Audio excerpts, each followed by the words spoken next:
Recording. Okay, we are Give recording. me a minute to pull my stuff up, but go ahead. Start your recap. Absolutely not, good sir. Yeah, shut up, Nathan. All right, so I do have updates. Excuse me. I do have updates. So it looks like Carrie is going to be kind of shifting her involvement in the campaign for a little while. She's trying to focus on finishing school and stuff. So when she has the time on break, she's going to come and join in on the campaign. And when she has time on break, she's going to come and join in on the campaign and play with us still. But for now, she's not going to be playing with us. Okay. I will work that into the story narratively somehow. She's not going to just disappear like Morthos did. That being... Wait a minute! Hey! Hey, how can you... Wow, you can see each other! Yeah! Hey, Dad! How does that work? I get the feeling you might be a little bit better versed in this than I am, if what Nathan's telling me is correct. Is this a movie? Am I watching a movie? Yes, this is totally pre-recorded. Wow! Yeah, Nathan... You even know what question I was gonna ask. Yeah, Nathan missed another session, so we're working. We're this is the interactive portion. Okay. I promise it's done. No, it's okay. It's okay. That's more than fine. Your parents should play with us sometime. That'd be kind of cool. Maybe when we go visit. That would be all-out warfare, I feel like. Okay, so all right, update. So Carrie, Aura, our bard, is going to be leaving the campaign for a little while to focus on school. She's going to come back on breaks. Nathan, mute thyself. Yeah. Hold on, I'm doing it. So she's gonna come and join us on breaks when she's available to, and then I have another player, a friend of mine from World of Warcraft. His name is Aspen. He showed some interest in possibly joining the campaign. So I'm gonna talk to him, send him some of our videos, and then see if he wants to possibly play with us.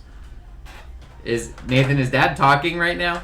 I can't. Well, sorry, hold on. Can I borrow $10? Can you just put it right in the slot right there? I don't have $10. Right there on your keyboard. There's a slot right there. Just put $10 through there. I got you. Yeah, all right, cool. All right, thank you. All right, yeah, you're welcome. I think I have exactly $10 in my wallet too. Yeah. Yeah. So anyway, I have a friend Aspen who I raid with on World of Warcraft. He's a member of the guild that I'm in. He and I talk a lot. We're as close as internet friends can be in a lot of cases. So he had showed some interest in playing the game with us. So I'm going to talk to him, see what his interest is in it, and then go from there. Just to kind of keep our party at the same number of players. So yeah, there's that. Anyway, to the recap. Where's John? Is John happening? I don't know. Is John not coming today? John's unlikely to be back for a while, and I can tell you about that later. I'm not sure. Did he not say anything about coming back to the campaign? No. He reacted to the not wanting to do a weekly session thing, but he hasn't said anything in any chat. Lucian, just message him. That's what I was going to Ask him for an indicator as to whether or not he's going to continue to participate. If he says no, then you're welcome to ask him why if you want to. Otherwise, I'm pretty sure we know why he's not. Okay. That's on him. Was it the thing that you already told me, or is it more? Anyway. Potentially, I'm not sure. Moving I'm on. giving him a chance to vote yay or nay on that. Moving on.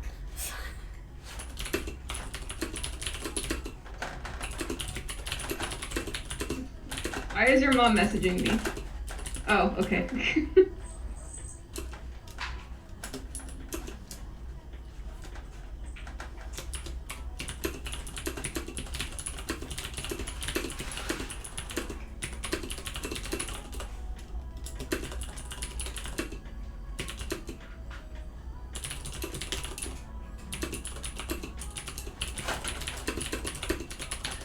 So I've sent John a message.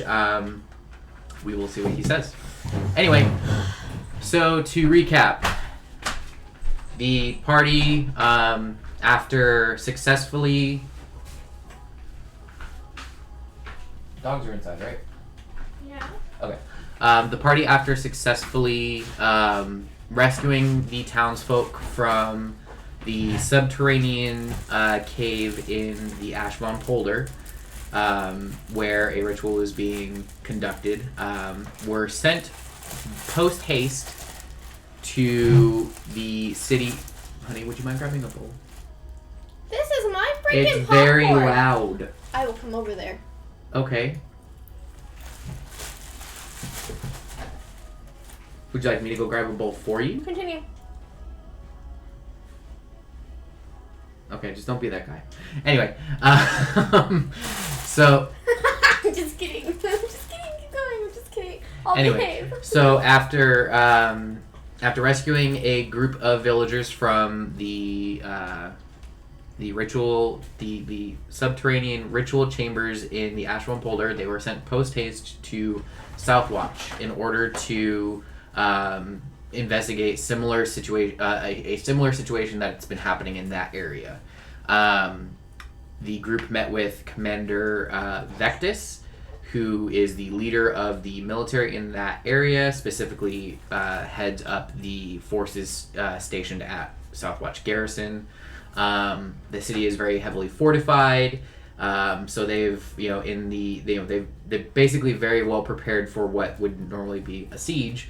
But in this case, it's been kind of just a stream of the undead. So they've been very, they've been able to kind of withstand some of the supply issues that have been plaguing the area because of the attacks on trader caravans and some seeming lack of ships, except for those coming over from Balshet, pretty much, and from the north. So, at this point, the group met with Vectis. He tasked them with beginning their search in the catacombs beneath the city, to, one, clear the catacombs and stem the flow of undead that have been coming up from that area, and sort of try to investigate further to see what, what exactly could be the cause of the undead in the area, and also to investigate this potential source of an ailment that has befallen some of the enlisted personnel stationed at the garrison and some of the townsfolk. This ailment manifests itself through large dark spots of large dark spots on the skin that are very kind of like almost scaly or stone-like in nature, and then can also manifest inside of the afflicted person in the form of a very thick black ooze as well. So the group stayed for the evening at the garrison in some of the nicer chambers that are there. Among the enlisted personnel, amongst the barracks that are dedicated to the enlisted personnel, awoke in the morning and started on their way to the catacombs. Upon arriving at the catacombs, they met the commanding officer for that post, who kind of gave them a brief education on what has been happening. The group then delved into the catacombs, very unaware of what was kind of set before them, battled their way through multiple different sets of enemies, and hold on, I'm trying to figure out, for some reason I'm having like some pretty crappy camera quality right now, but anyway, so the group battled their way through multiple groups of enemies within the catacombs, searching, continuing to search for the source of the undead in the area, and whatever is causing the ailment amongst the village, amongst the townsfolk and the military personnel. with some very inquisitive thinking and quick actions by some of our party members, a secret chamber in the catacombs was discovered where a buildup of corpses had been found against a. Oh crap! What was that? I don't know.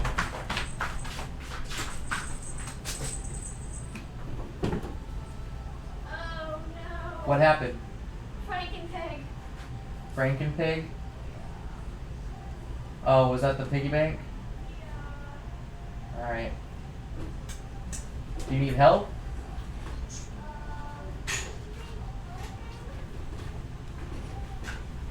I just need to Give me 1 second, guys.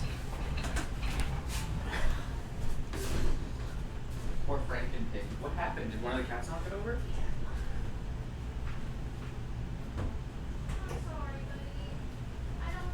Nathan! Credit! 10 notifications? Okay, sorry about that. One of the cats knocked over Jamie's piggy bank. So Katie's dealing with that, and then she will be back. But anyway, so the group in this kind of secret aqueduct type thing found a buildup of corpses against a sewer grate that was likely leading to some sort of contamination in the water.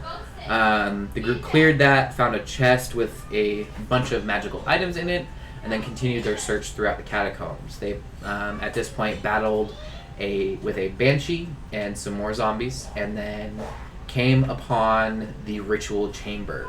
This is where Sithri kind of was brought into the campaign. She was actually, at the time, locked in a cage, waiting to become probably the next sacrifice on the table. So, the group at this point,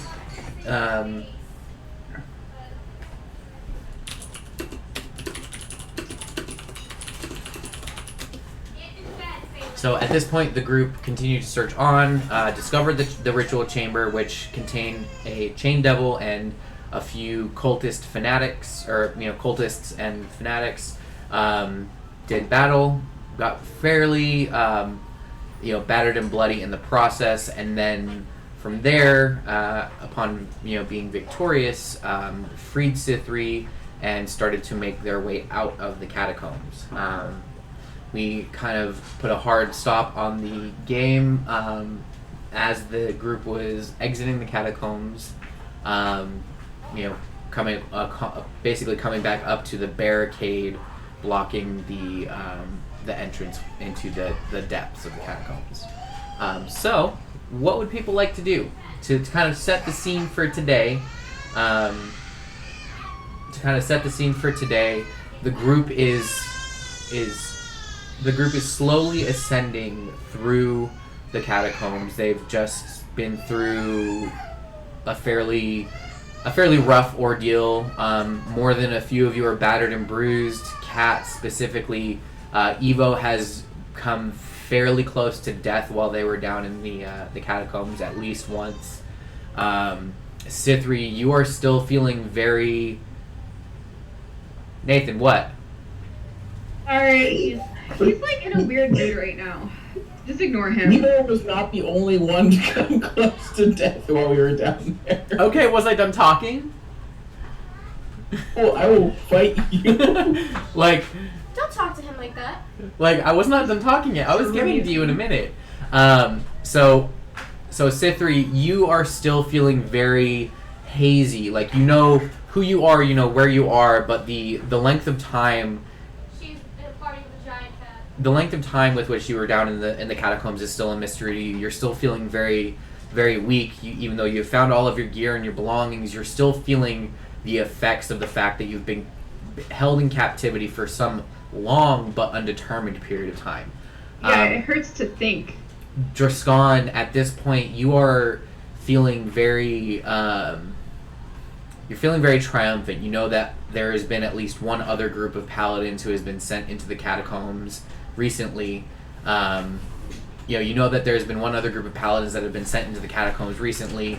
And when this whole situation sort of manifested initially, and you were feeling rather victorious because you made it out where others had not, and also you're feeling a piqued interest in the fact that your divine connection to Bahamut has started to manifest itself in some very odd and strange ways, almost as if your God is reaching out to you to try to help you in this mission, and try to help you and those you associate with in this mission of sort of quelling whatever demonic or evil machinations are kind of at play here. Weldo, you're feeling very stabby, just super stabby. You just love poking shit. I'm just oblivious. Alara is oblivious as always. Looking for things to light on fire. Looking for things to light on fire. And looking for things to use to light other things on fire. Probably, planning the next time she's gonna buy some pocket bacon, and also feeling pretty good about the ring of evasion that she got this last time around. Evo, you're still feeling very, I'd say, very shaken.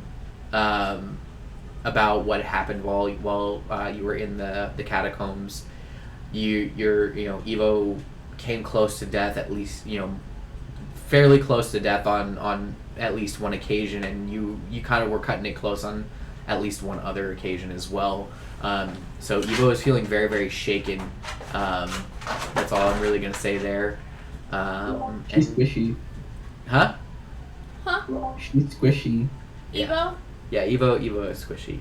So, the group is ascending through the catacombs. The goal has been met. The enemy defeated. You are all feeling respectively whatever way it is that you have chosen to feel outside of the description that I have given you. As you ascend the flagstone staircase through what you now know has been a hell of a journey, you start to see a very hopeful light at the end of the hallway leading up above you, and you start to hear voices sort of calling out like, "Who's down there?" These are the guards that were stationed at the barricade at the entrance of the catacombs. As your group sort of crests the last few stairs and you start to become more visible to these people, one of them shouts to you, "Be ye alive or dead? How did it fare down there?" By Bahamut's grace, we lived. Oh, whatever god you want to credit that to, I'm glad to see you're all right. Do you think we'll be seeing any more from down there, or are we good for now? And as he's saying this, the guards start to kind of move aside that, open up that barricade so your group can pass through. I'm gonna yell as we're walking through, "I really hope you didn't want the remains, because they're nice and crispy." I think we can reconcile with the families that, the remains that are down there and no longer trying to kill them. So, I think we're all right. I would like to add, you kill the ones that I know I've seen before, but that is all I know. Okay. And at this, Triska kind of comes fairly fast, fairly out of breath into the antechamber of the entrance of the catacombs. She walks. I heard you're back. How did things go down there? Is everybody okay? Were you successful? Were you able to figure out what was bringing those undead back? Is everybody okay? Everyone down there is dead, you fucking idiot. It's the catacombs. I was asking about the group, but if you want, I can, just cut the compassion and get right to the chase. Are we going to see any more undead coming up from down there? I don't know. Probably not. Alright, Paladin, please, speak some sense. He doesn't speak change, you idiot. I'm sorry, what was that? Paladin, please update me on the situation. Your party members seem to be rather aloof at the moment. Oh. Lucas, Yes. can you giggle something for me? Yeah, I can do that. 1 second. What do you need? No How do you follow. get discounts on replacement teeth? How to get discounts on replacement teeth. Are your dentures falling out? Yep. Well, maybe you should reapply the glue. I'm out of glue. Go to Walgreens. Hey, Go to Walgreens. I got some Gorilla duct tape. Will that work? Yeah, that'll be No! fine. That'll No, be it fine. won't. You know it won't. That'll be fine. Okay. All right.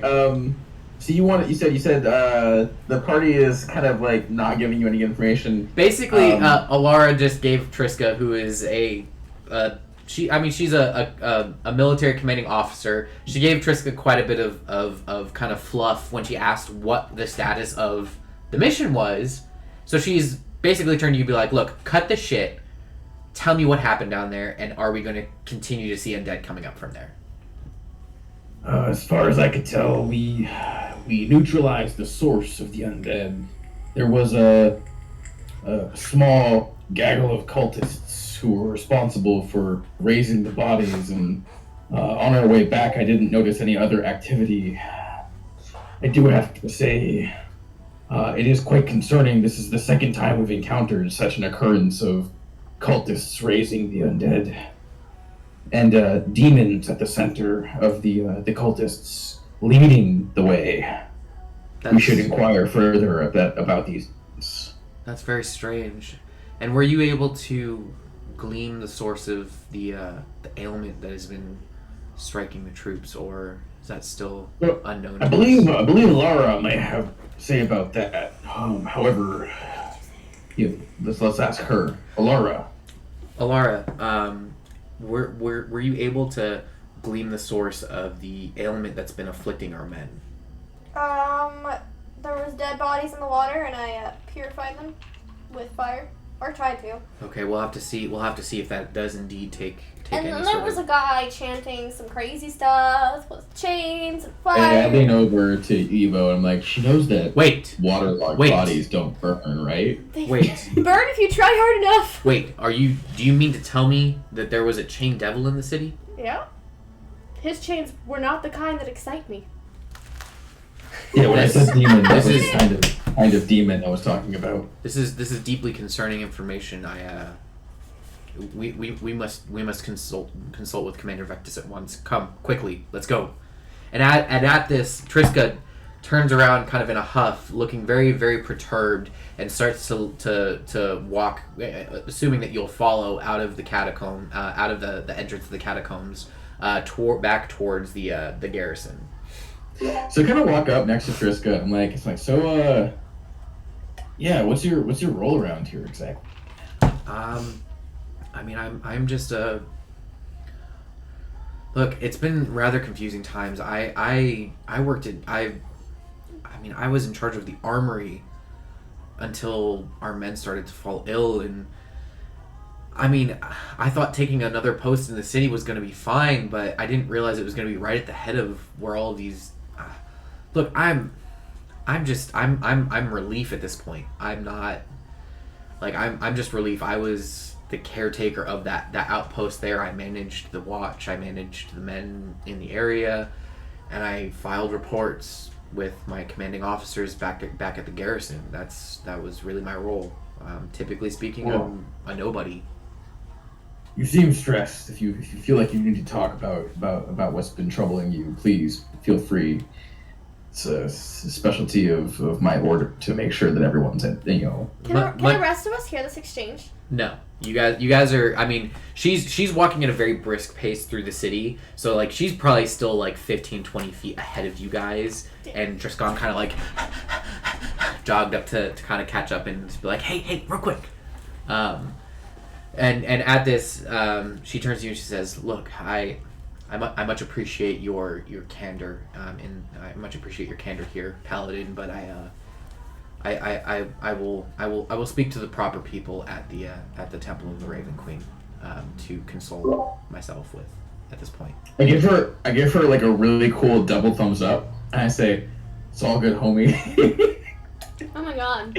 I'm sorry. Even I fall back away towards the rest of the group, and like. And she turns back to you just briefly, like, the fuck did this guy just say that? And then she's got more important stuff to do at this point. Group, and I'm like, She's not doing so hot. So at this point, Harry. Even Nate's in-game flirting is bad. Yeah. At this point, everybody, including Harry and Aura, are making their way. Wait, you thought I was flirting with her? I was not That's flirting what you with sound her. like when you flirt too. Georgia. Georgia, Yes. control him, please. I have no control over this man, although his real life flirting game is not as bad as you may think. His in game though, I agree, terrible. The worst. Horrible. I went to high school roughly at the same time as him. It's gotten better over the years, I assure you. So at this point, the group kind of starts to get within sight of the garrison, the military district, and arriving, they see. I mean, even more people seem to be missing from the training grounds and from their posts. It's this whatever illness is happening seems to be progressing pretty badly at this point. The group walks through the training yard. There's only a few sparse groups of people left at this point, and they walk up the stone steps to the main garrison building and find Commander Vectis in his office. He, at a sharp knock on the door from Triska, after the guard stands aside to let her through. Excuse me. He turns around again, after staring from a position that you've seen him in before, staring pensively out the window of his office over the harbor and warehouse district of the city, which is across from where the garrison is. He turns to the group. He says, "Ah, welcome. I am glad to see that you have returned." At this he still looks very tired and stressed, obviously. His armor is still just as bright and polished as it was the last time you saw him. And he kind of rests his hands in front of him and sits at his desk, and he says, "So what news have you brought us?" And he just kind of looks past the group to see Harrowby in the back, just dragging a bag that's got a huge dark stain at the bottom, and it's leaving a trail through the garrison building. I forgot about the back.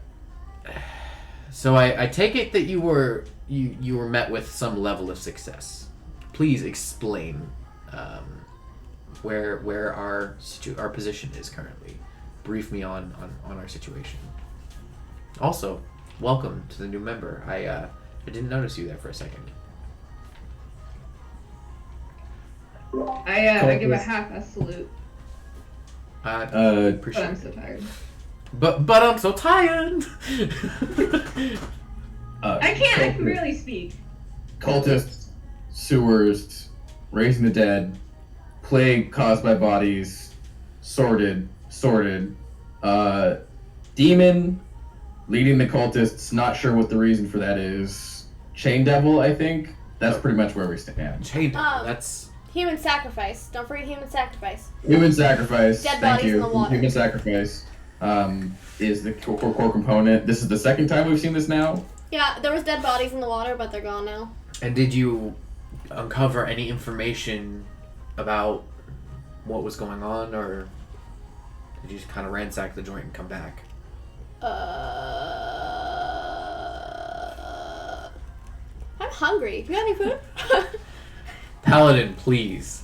This is information It's that I kind need of to know. sexist that you only want to talk to the male. No, it's not that I only want to talk to the male. It's that I only want to talk to the other military officer. We didn't really glean any important information as You to guys what was didn't going investigate. You guys just kind of killed him and left. Georgia wants words. Georgia wants words. Yes, Georgia. on. We tried to figure out what was going on down there, but we didn't really know. However, we have this really great resource. I kind of point to the fucking raggedy looking orc in our party and say, we rescued her from the fucking people that were trying to sacrifice and raise from the dead. So maybe you want to ask her. She knows. Yes, Orc, please explain. Do you have any information? Are you really raising your fucking hand right now? Yeah, I'm breaking immersion by raising my hand because I'm polite. Thanks. Oh my god, the fourth wall! Are are you aware that the map is inverted? It shouldn't be. It's just a background thingy. Hold on. But it's inverted and it's annoying. It is actually She backwards used her for you voice. I know, guys. seeing as like I have not been present in this city before, it would probably help if it were facing the right way for me at least. Remember that. Is that what you better? see on Discord, what you see on Discord for your camera is mirrored from what we see. Okay, I didn't know that. It's mirrored. So for what I see now, it is currently mirrored. So I didn't realize that it was actually the right. Yeah, way for it's so that guys. you don't feel ugly when you're looking at your own camera, but everyone else sees you ugly. It's true though, because people don't like seeing themselves the way other people see them. So. Just put your hat over your face. It's fine. Just wear a paper bag for the rest of your life. It's totally. Yeah, listen, I'm seeing you the way everyone else in the world sees you, but if you saw yourself without No. being inverted, you would not like the way you look. Just because your brain doesn't see yourself like that. Because you It only sees see something yourself in the mirror normally. Which I is feel like I'm inverted. in a weird Twilight Zone version of a Joseph A. Bank commercial. You're Alright, not so- gonna so like the moving way you on, look. Did you have anything to actually contribute to the conversation? Because like we actually didn't get any useful information from the fucking people we killed. We just yeeted them and left. Yes. Orc, please. Do you have any information that might help us in this situation? Well, first of all, I'm not even walking upright. I'm pretty much bowed over. I'm still extremely weak, but I say, your group has made the strangest first impression I've ever witnessed in my Yeah, life. they tend to do that. Although they are becoming more trustworthy. I have been starved, beaten, and left in the dark for weeks, although snippets of memory are returning to me. In due time, I should tell you as much as I know. But That was first, I must rest. mean. Okay, thank you. Why did you do that? We could just fuck with him. Do you want me to hate you? No. Did he come back? I disconnected him. I'll beat him up for you if you want me to. You fuck! I will fucking fight you. Okay, figure it out. Now you're Now we if you give me mod perms, I can just mute him at will. No, I just server muted him. He's Babe, fine. stop. Oh, that works too. Focus. Okay. All right. Anyway, so okay. So I have to organize my M&Ms. why'd you pick the smallest bowl we have for that? Okay, so we had gathered at this point that there was going to be some form of human sacrifice. That is a very unfortunate, especially after learning of the last ritual that this party had stopped. That's a very unfortunate aspect of necromantic magic, such as what we have been seeing. I would say, at this point, it is very concerning that we've had the likes of a chain devil go unnoticed in the city, especially entering in the catacombs. That breathes of some form of either trickery or subterfuge within our organization. I'll have to look into these matters personally. As far as the ailment that has been befalling our men, they still seem to be falling ill currently. They still seem to, I mean, I'm sure you noticed on your way here, there's more men missing than before even. It seems that, seems that the few each day who started to fall ill previously has turned into a few handfuls of people each day. I worry that it is progressing in a manner that we may not be able to quell, but we shall see at this point if the efforts of your group have proved successful or not. I would say, though, at this point, I'm sorry, I didn't, Orc, I did not catch your name. What may I call you? I am Sithri. My clansmen know me as Sithri the Enraged. Thank you, Sithri. I appreciate your candor with this matter and availing us of the situation appropriately.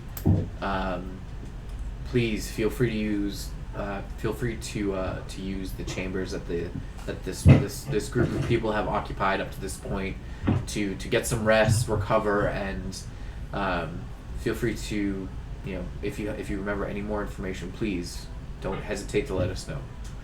I would greatly What kind of appreciate moniker that. is the enraged? She is. She's hungry. You know what? You can find out when it's relevant to the story. Wah, No. I'm like, Driscon looks back and he's like, the enraged? She mad, bro. Maybe she's You hungry. mad, bro? You what, mate? You are not of my clansmen. Therefore, the story will be revealed in due time. Now, I would like to request a bath and some rest. Yes. Mikas, please take this fine woman to the ancillary chambers in the barracks and see to it that she is clothed, fed, and has any accoutrement that we have to offer available to her. She needs some time to recover, and give her some time to settle in and send a healer her way to check up on her. Yes, the healer would be greatly appreciated. So feel free at this point, Sithri, to follow the page Mikas to the barracks, where he will show you to a beautiful set of very simply but well-adorned rooms that would be, typically speaking, used for visiting military dignitaries or officers who are not normally stationed at the garrison. It has its own ensuite bath. It has its own ensuite bath and toilet. It has a large main chamber, and then there are branching rooms on the sides of it. There is currently one room that is unoccupied and has been made up for you. So feel free to take some time and rest, and we will come back to you. At this point, Driscon, as Sithri leaves, he looks to you and he says, Paladin, I must say that while I appreciate and value the camaraderie that I feel here between you and I, both being of the same race and both worshiping the same deity, while I may not be a member of your order, I do thank you as a fellow, for you and your compatriots for aiding us in this matter. I will see to it that the governor arranges for the payment that is due to your party. I believe it was 50 gold per head per day. So 2 days, that means 100 gold per person. Wait a minute. That's all? Is that what Herbie was collecting the heads? Yes. Because he mistook what the fuck Yes. he was saying? Yes. So, and at this, wait! I thought you meant per head, and he just holds up this bag. Says, "Sir, I apologize. That was an expression." But you said per head. Yes, I meant per head, as in per member of the party. Well, you should just say what you mean because we brought you heads, bro. I do not want those. I do not want those. I will have them destroyed. But I am not giving you gold for them. I do not want them. I do not want those. Please, they're disgusting. Give us each an extra 50 gold and we won't dump them on your desk. If you dump them on my desk, I'll have you arrested. I pick locks, it's fine. Can I roll for intimidation? If you'd really like to. Yes. Why are you holding Surrey and not Appa? Because Surrey came over here and he tapped me on the leg and asked for uppies. Surrey is Just such a like beautiful Waldo. boy. Uppies. Alright, anyway, if you'd like to try to intimidate the military commander who is threatening to arrest you at the moment, go for it.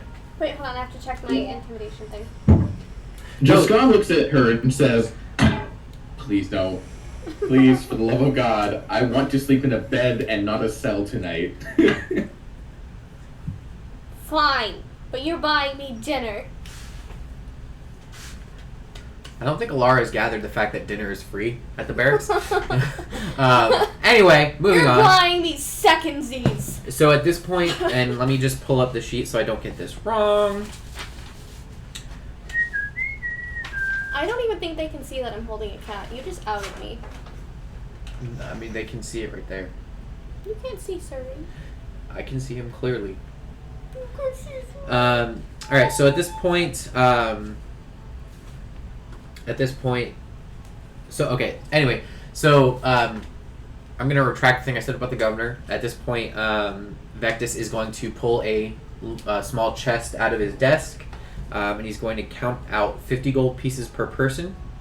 He's going to count out 100 gold pieces per person He better. for the initial rate. What about Appa? And then he's going to count out an additional 200 gold per person because you were seemingly able to discover the source of the blight that was afflicting the troops. So feel free to mark that on your inventory, everybody. As he pushes the small sack of gold across the table, he says, I believe this squares us up for the task that you all completed. I would say take the remainder of the day, rest, recuperate, and we shall see what fruit bears tomorrow. How much money again? 300 gold per person. Hey, what about Appa? Appa's not a person, he's your cat. He said Appa's not a person! He's not, he's a cat. He said! Animal rights don't exist. Wow, babe. What are you, Texas? Appa deserves some kind of something, even if it's a snack. We do not typically let our soldiers bring pets with them. You did not just call him a pet. From how we would categorize it here, from the perspective of a soldier, you would typically speaking not be allowed to bring a pet with you into the barracks or into the dining hall. I feel that is payment enough. He did the most damage and killed the most things. And the most recon on that mission. He's saved. Overpowered. He's saved. No, every time I roll for him, he gets nat 20s, and I get freaking So at this fours. point, Vectus looking at you just says, "Okay, pat, good boy." Wow, you basically just cussed at him in his language. You didn't ask. What do you just go around touching people without asking? He's not a person; he's a cat. I'd like to remind you that's exactly what your cat did. We're not gonna convince this dude that he is anything more than a fucking cat. I'm sorry. At this point, I rush past Gascon, ready to throw hands at the military too. Okay.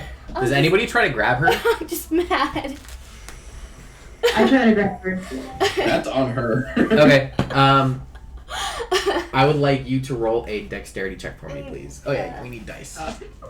What? Is she covered in Vaseline or something? No, she's trying to swing at somebody. He said he wasn't a person, and he was Texas. Right here. No, that's an ugly color. Oh my god. Color matters. Oh, color That's matters. funny, bitch. Color matters. Okay. Strong didn't just let this happen, but he's very stunned that she would even consider hitting a high-ranking military officer. No, I'm not such gonna as hit the him. Commander of the garrison. I'm not gonna hit him. Oh, are you doing the whole somebody hold me back? No, I'm not gonna hit him. I'm gonna walk right up to him, throw his papers off his desk, and reach him and go, pat, pat, and then walk away. Okay. As you walk away, Vectus says, "Guards! Please put this woman in some manacles and take her to the Oh barracks. my god. She's going to spend the night in a cell." And as you leave, you are accosted by the two guards that stand outside of his office. One of them claps you in manacles. The other leads you to a cell within the barracks. Basically, ye olde handcuffs. Really old, heavy handcuffs. They're What not Jack Sparrow comfortable. wears. And they're not, 99% and of it's them not, do. and they're not comfortable. They're literally like two it's not like shackled manacles. They're literally just two cuffs. So your hands are together behind your back. I whisper, kinky, to the guards, wink as they leave. And they just ignore you and just lead you to a cell in the barracks. How do you spell manacles? Exactly how it sounds. MANACLES. Manacles? So now that you've gotten yourself I got- arrested, That's not right. Manacles. believe it. I don't know how to spell. Well, I mean, we knew that. Manacles. Here you go. The players soon find out that the world has rules. I wonder what we're gonna call this one. Alara gets arrested. So at this, Vectus turns to you. Trascan, Wait, is Appa with me? I don't know. Is he with you? Appa's in the room with the rest of us still.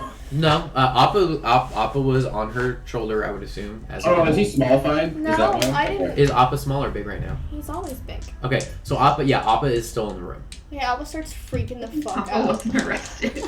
Okay, I mean, if you want, Appa can follow you. Yeah, Alba's gonna follow me. Okay, so you are led to a cell in the barracks. You and Appa are both put inside the cell. I can't spell manacles. I'm getting fingers pointed. Look at this is what I get. I've spelled it 4 different ways. Manicules. That's what Google corrected me to. And then it also corrected me to mean uncles. Oh. you're restrained by a pair of mean uncles. That's what it They're corrected me mean to. looking.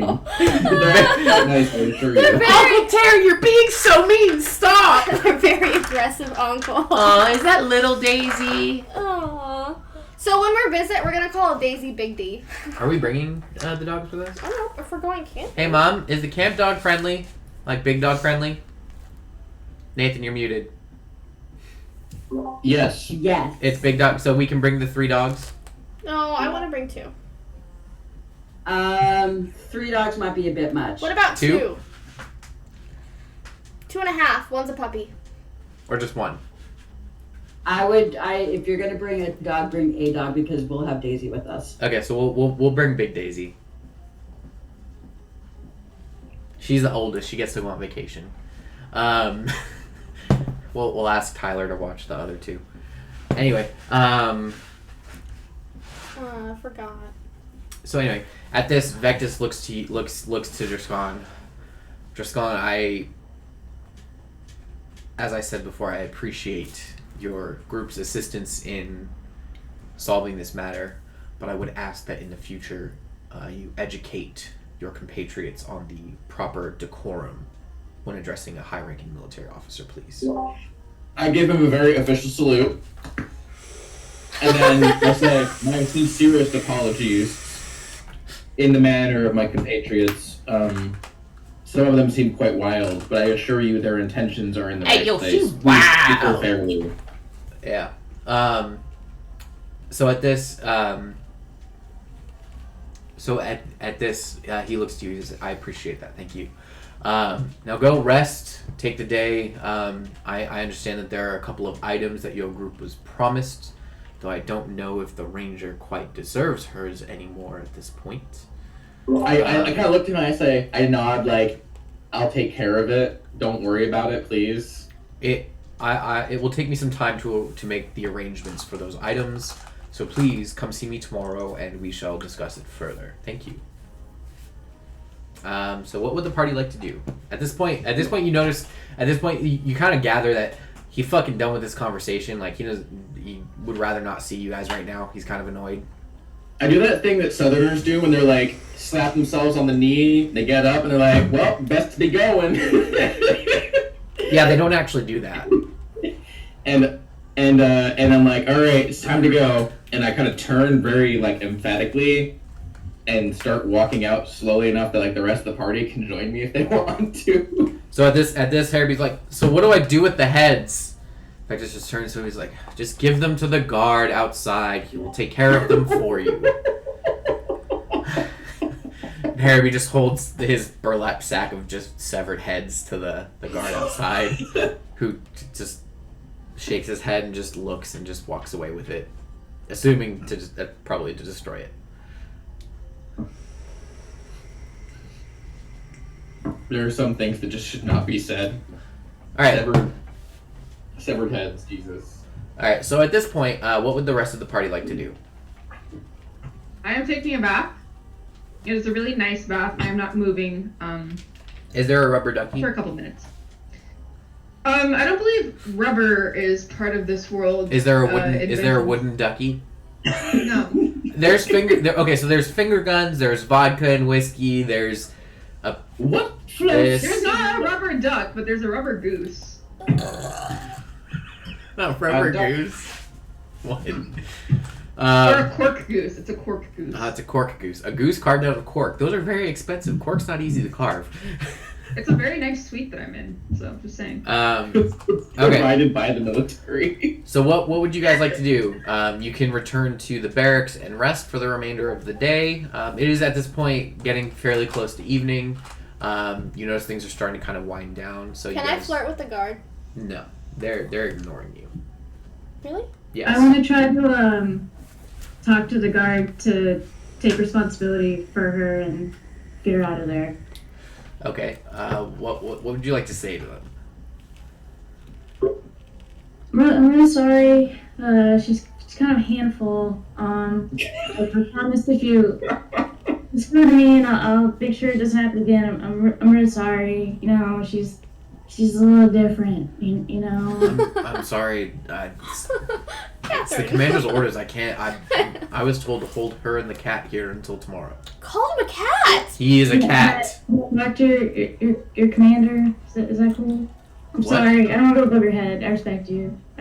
I mean, you can. I don't want to subject you to this all night. You know, the cat. It's. You know, you You don't can. want to have to look nothing all night, right? That's gonna suck. You can try. I don't see him changing his mind, but you can try. I'll give it. I'll try. Okay, so you go back up to Commander Vectis. Ah, damn it. Hold on. Discord keeps crashing. So you go. Alright, so you go back up to Commander Vectis's office. He is sitting by candlelight at his desk, just scrolling on some parchment. As you approach the door, the guards step aside, knock for you, announce your presence, step aside and open the door for you. And he looks up and says, yes, you're the quiet one. How is there something? Do you have more information? Is there something I can assist you with? What is the nature of your visit? I want to first apologize on behalf of my friend here. You know, she's had a rough bit, and I know she's a little much. And the cat, I'm sorry about the cat. It's kind of there. But I was wondering if I could have a one-time good grace from you to just I'll take care of her. I'll get her out of your hair, and I assure you this will not happen again. I'm very sorry. I just don't want to subject you to that and the cat. And I think I'm sorry. roll a persuasion check for me, please. Oh no.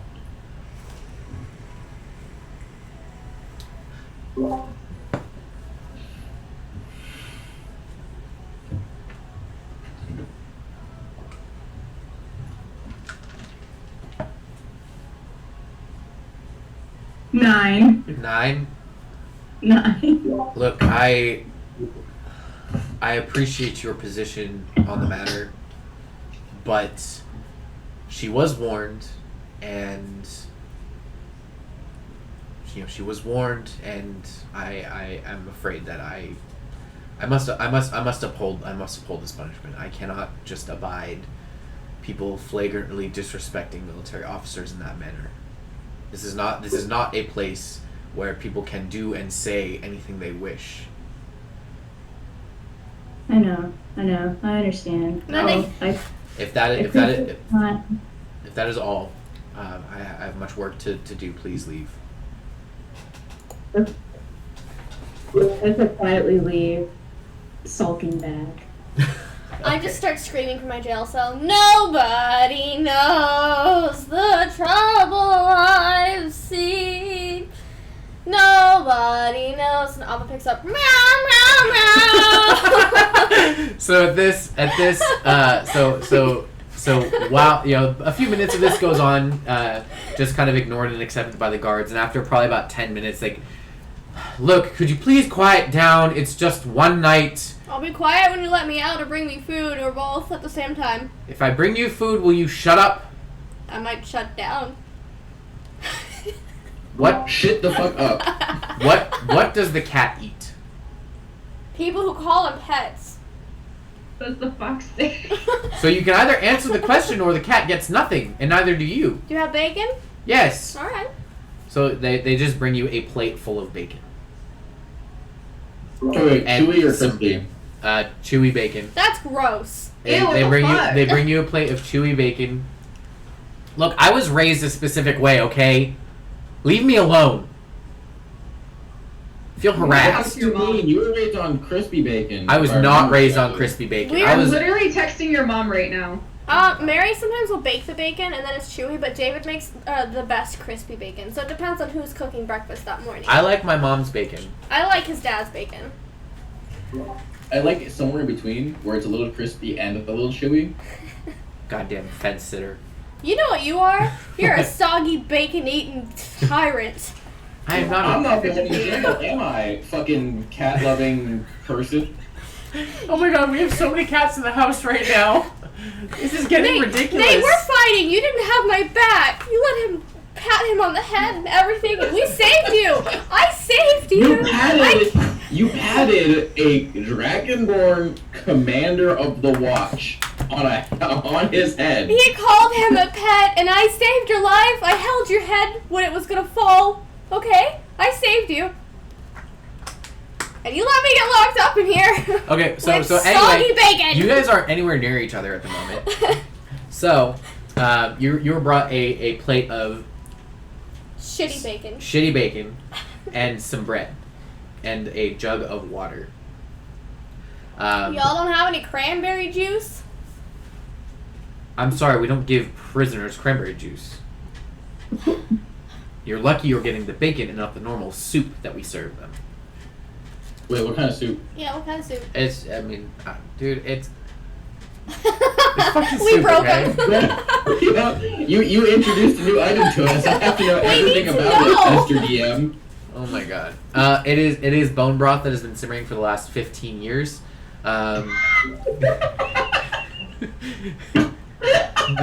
The cook's name the cook's name is Malto. He is a Githyanki, a short Githyanki. Wait a minute, what? Where are you pulling these details from? Bang. Hey bro, it's called improv.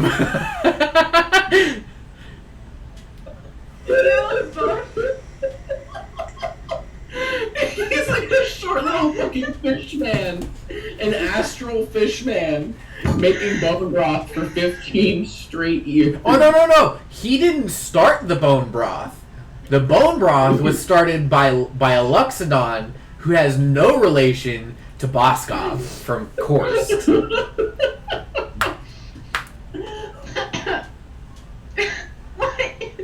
fuck? I can keep going. You want to tangent? We can tangent. Bang. Yes. No.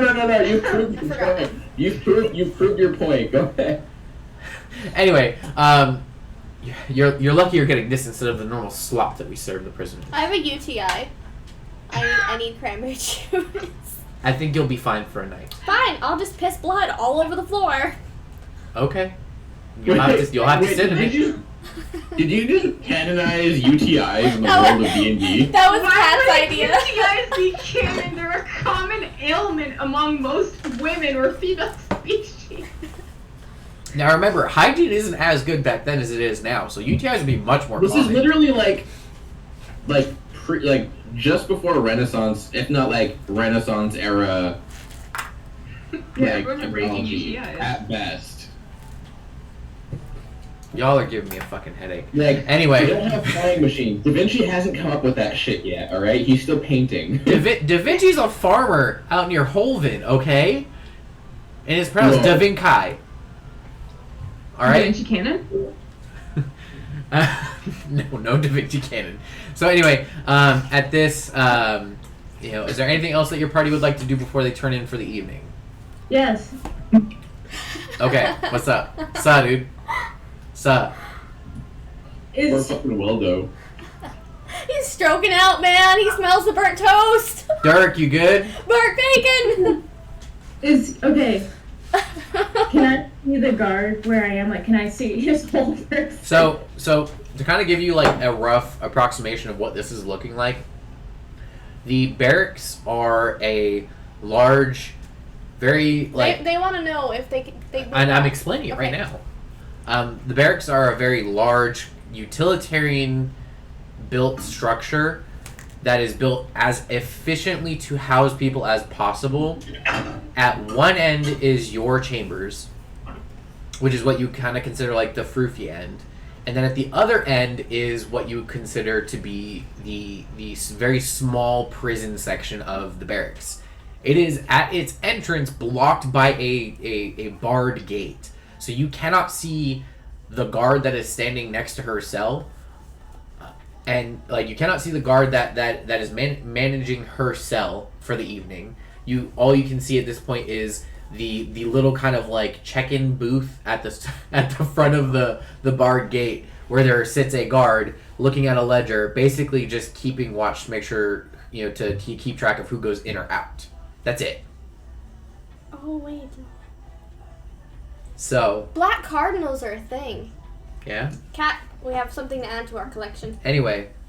Hell yeah. So do with that what you will for information, but so from the door of your suite of the dignitary suite, you can see at the far end of the hallway, probably about 75 to 100 feet away, a barred gate with a kind of a booth out front of it.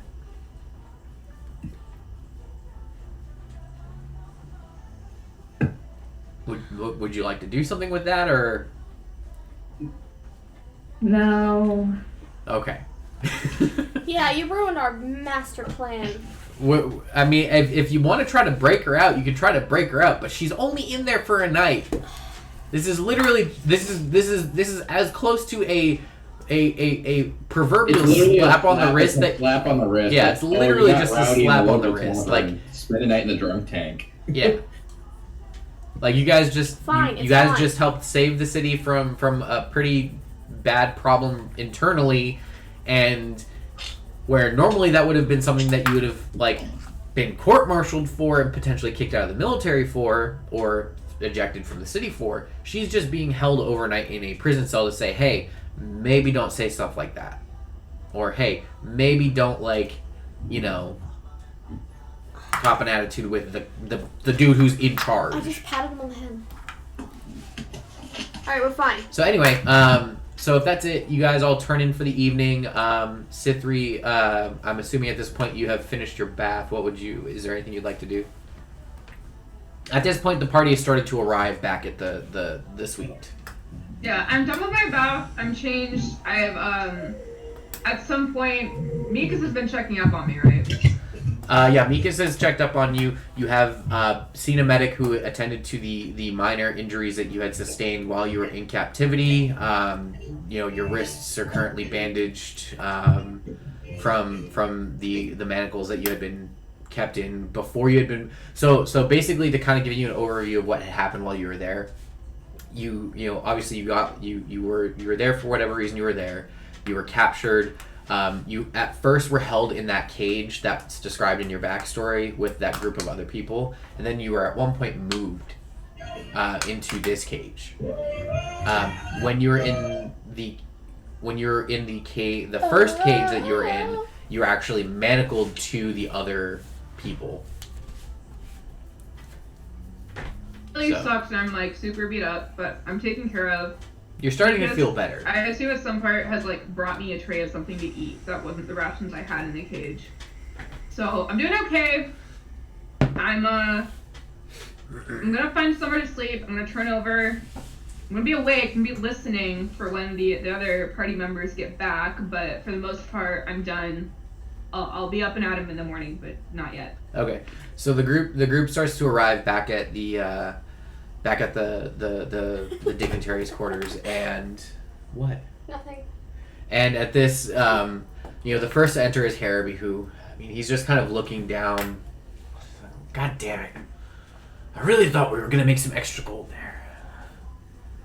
And at this, he just kind of quietly just goes into his room and just turns in for the night. What else would you guys like to do? And Aura does the same thing. She seems fairly shaken up, fairly tired, fairly pensive, so she goes into her room and just kind of turns in for the evening. I look at Herbie, kind of confused, but also mildly apologetic. I'm like, I'm really sorry, man. Like, I know you were really hoping to get paid for those heads, but that's not what we agreed to. And then I kind of like turn in, strip my armor, and like pass out and immediately fall asleep. Okay. And as you kind of like turn to go do your stuff, you just hear her be like, "It's fine. Fucking city people always changing their deals at the last minute." He seems kind of aggravated, really. Not really sure what's going on with that, but definitely. I hope he doesn't do something stupid. Anyway, Evo, Weldo, what would you guys like to do?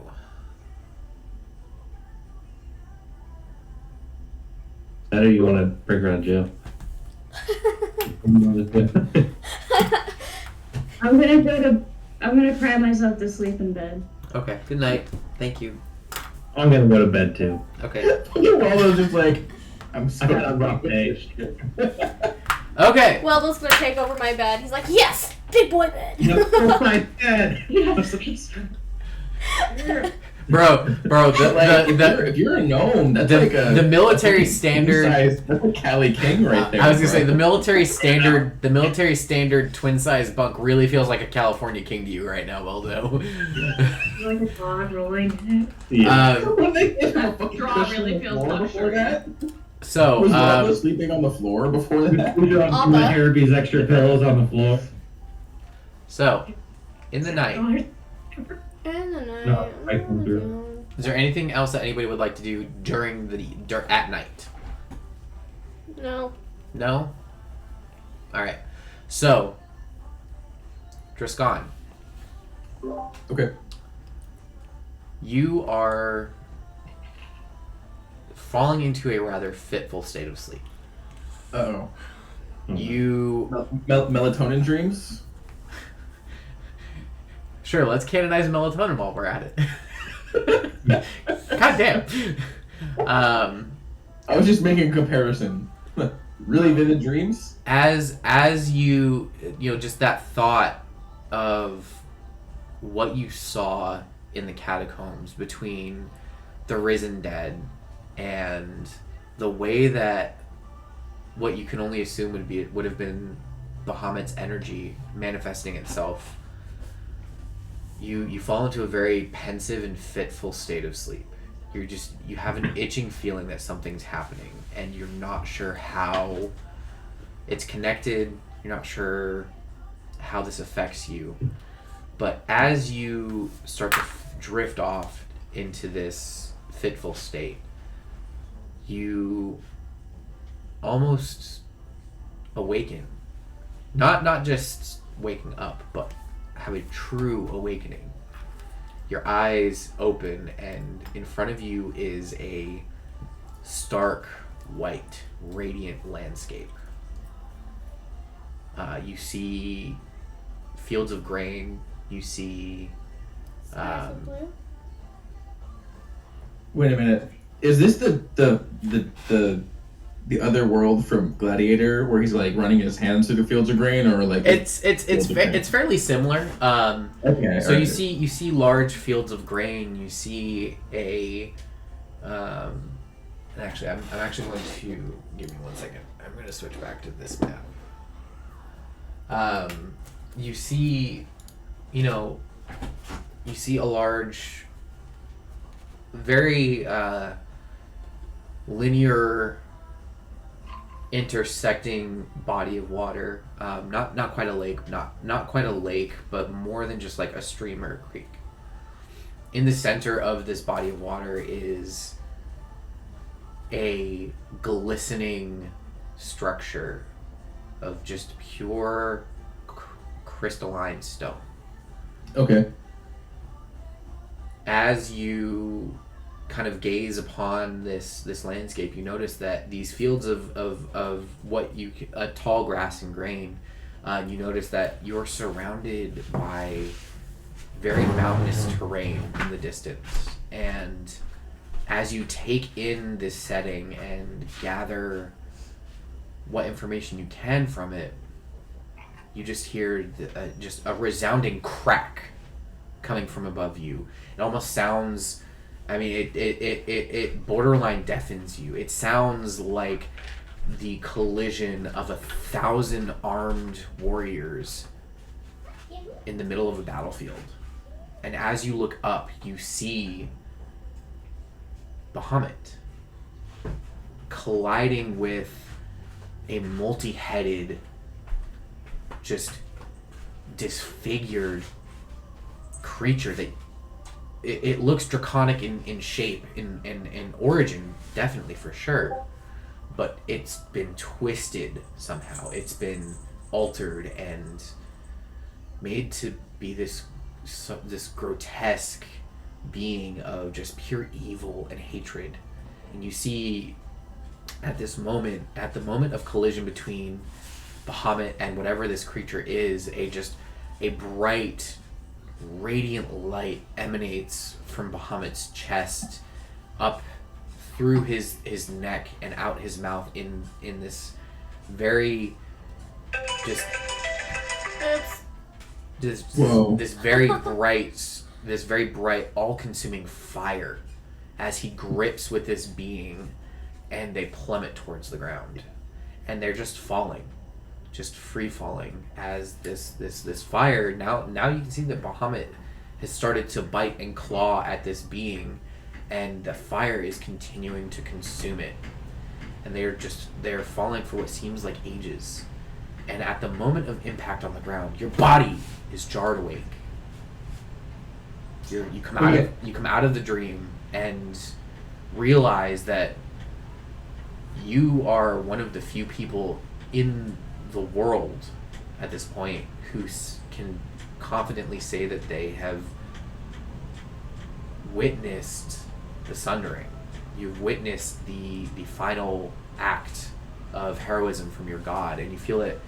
You're unsure of why it was shown to you or why you have your mind manifested it in your sleep, but it gives you an uneasy sense of No, Ghibli, no wine. grim purpose to your mission. Okay, I get up, don. Yep, it's not all of my armor, but just a robe. So it's very it's fluffy pink still robe? dark if you because of where your quarters are in the barracks. Each of the rooms has at least one window, except for the room that Cythria is staying in, which is How the long have I been interior. sleeping for? You can make a rough approximation that you've been sleeping for. Georgia, you good? George's camera is going fucking nuts. What the Just shit? slapped it like 4 times and it was fine again. It's all the dungeon porn you watch. Anyway, so you can approximate that you've been sleeping for roughly 5 hours. All right, so if I'm up for like an hour or two and then go back to sleep for an hour, I'm good. Well, I mean, for yeah, like if you were to stay awake, like at this point, I would consider you, like between the time that you left the catacombs and now, you can consider that a long rest. Okay, cool. When did we go to bed? This is strictly just like you guys went to bed probably a few hours after sunset, to get back to the quarters and kind of turn in for the evening. It probably would have been just a couple hours after sunset. Right, so I get up. If it's been basically a full rest, then I'm gonna get up, just kind of like don everything, and then quietly slip out to go to the local chapel. Okay, so you return, and now I have to switch back. God damn it. So you return to the temple district where you just were the day before, and you notice the ever-burning flame of Bahamut.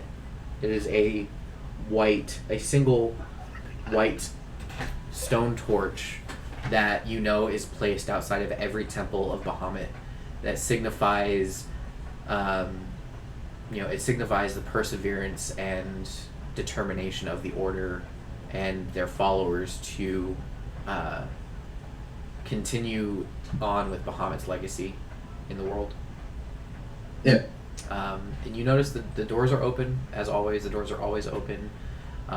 You enter the and let me just put it. So on the map, it is the let me see. So.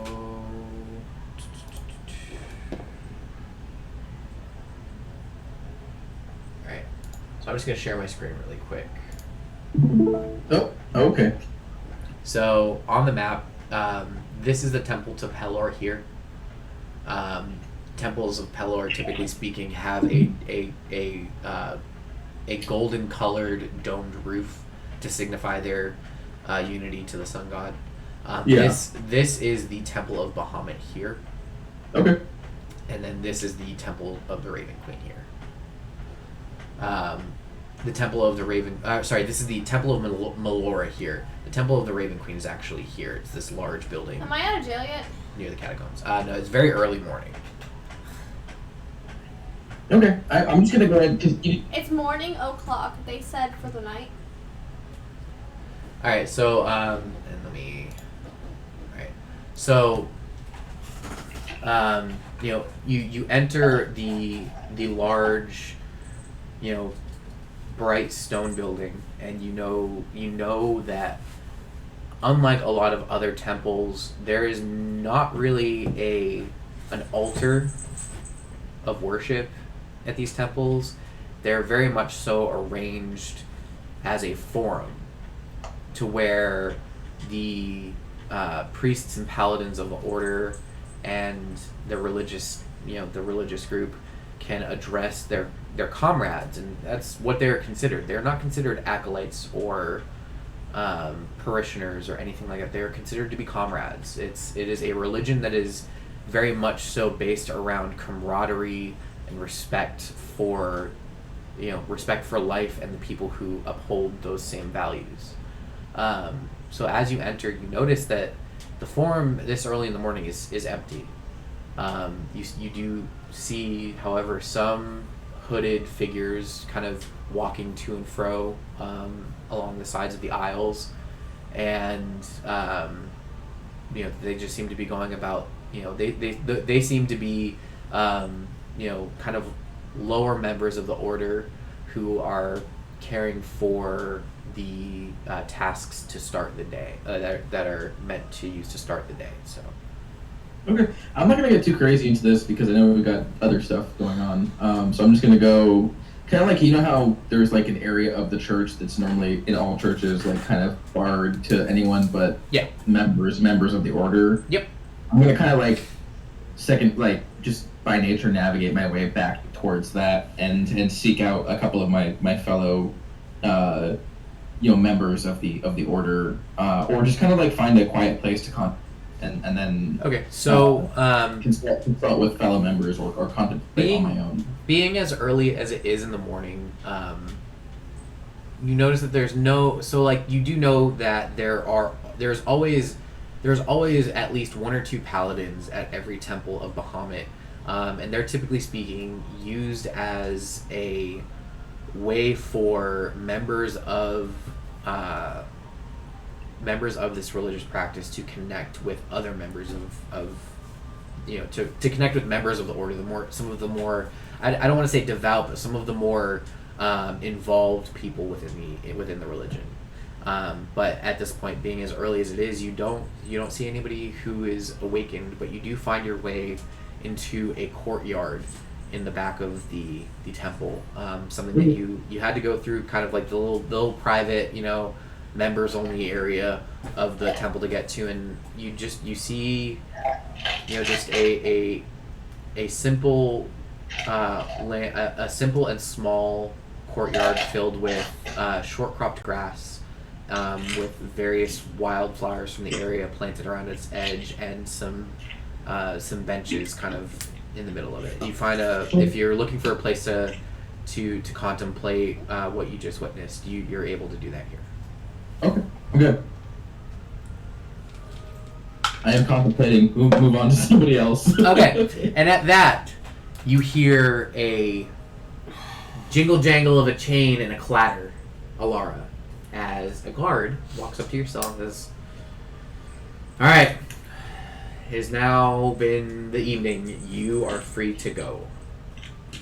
Thank you for not singing all night long." As I leave the cell, I go, "You're welcome." And you are now free to return to the quarters. Alright, so I skip up to Evo, or our room, on mine, Evo Meldo's, and I just, like, kick open the door and go, guess who's back, bitches? And I, like, tackle Evo on the bed. Alright. Evo, you are now being accosted. Is this a fan fiction now? I don't think it's considered a fan fiction if the people who wrote the characters are writing the fan fiction too. I think that's just canon, porn. buddy. I think that's just porn.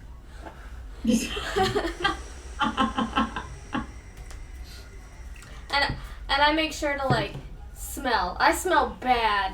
Really bad. And I'm over here, like, attacking. It was one night. It was one night. Did you just roll in shit or something? Wait. Everybody else got a bath in the dungeons. True. And that is a I good did point. not. That And is I a was good the point. one that emptied the area of all the dead bodies. That is a good point. You smell So pretty. I smell really you smell bad. pretty fucking rank right now. Really bad. And then I roll You're off kind the of in wall. the same space as us, aren't you? No, we have I thought there was like an off suite that I've hidden. No, myself so in. yeah, there's Or like it's- there's a bunch of different rooms at the moment. So right now she's just in a room with Weldo and Evo. It sucks for you guys. What does Weldo look like when he's sleeping in the big bed? like a little cuddly toddler. He's if you've ever seen a child just kind of jump onto a bed, just spread eagle, that's what he looks like right now. And there's still like some solid space between the tips of his fingers and the edges of the bed. He's small boy. And Appa does the same to Evo, but Appa's covered in blood because he also didn't get a bath. It's nasty. So, yeah, feel free to interact as you would like to. It's still pretty early in the morning. It's probably close to like 5 or 6 o'clock in the morning. Great. I throw open my bedroom door as Driscon's awakening and donning his entire set of chainmail armor. I was gonna say that would have been Woken pretty. me up. That would have been pretty loud. Says armor. He's wearing full Wait, plate. armor. I was trying to be quiet. He was. Okay, well you didn't roll for that, so obviously you weren't. Yeah. Ooh. No, I wasn't. Yeah. No. There's no way that you were quiet in that situation. Cythery has awoken. She is not happy about it, but she also knows she has to go about her day. She was trying to get back to sleep until a certain Alara burst open the door. Alara sees a shoe flying at her head. All right. I want to catch it. So, you want to catch I it? want to catch it. All right. I want to catch All right. Give me a dex roll, please. I want to catch it. Wait, which one of them? A 1. All right. A 1? Yeah. Okay. So you go to kind of do like a cool like Matrix style like hiya, and instead of just right in the face. Just adds the smell that's in mine and Weldo's bed. yeah. So And I say, I see the small annoying one has returned. Keep in mind, she's a half elf. She's not actually that small. She's I'm the about one the that same height broke as you you. out of the cage and Okay, well, shared I my am a bacon. half orc, so I'm pretty buff. In terms of like small, I could probably snap her like a toothpick. Valid. True, but I am the one that broke you out of the cage and fed you. So Your cat sat on me. that was cuddling. You're welcome. Alright, so I'm gonna go and shower real quick while the other 2 people in my room are gonna wake up. It would be a bath, but yes, you can do that. They don't have showers yet. No, they barely have indoor I plumbing. would like Is to, that thing on? Yes, it's on, Dad. I would like to Okay, invent so showers. just for a note, orcs are dumb, Ooh. unintelligent, they're boring. All they do is go and shit all day while they scare people under bridges. And they She's don't only a brush half their orc. teeth. She's only a half orc. Say something really mean right now, but I don't think you'd like And me you're back into your talking home. way too intelligently to be an orc. I'm a half orc, and I was raised in a druidic circle from like youth. I feel like I have some semblance of manners. Oh no. Yeah, and you're wearing kitten ears and drinking cheap wine too. Oh! Oh my god.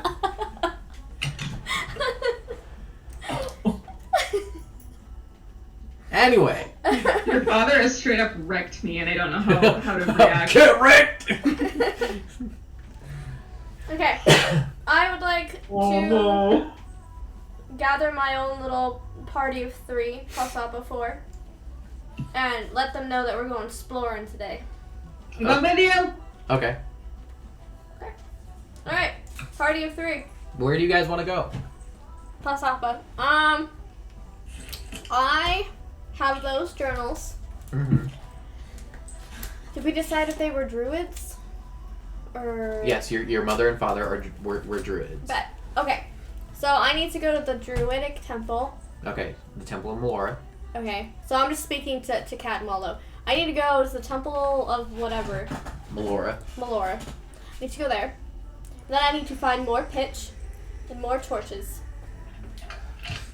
And some more vials. You're never gonna be a druid. You're a fucking pyromaniac. What's wrong with you?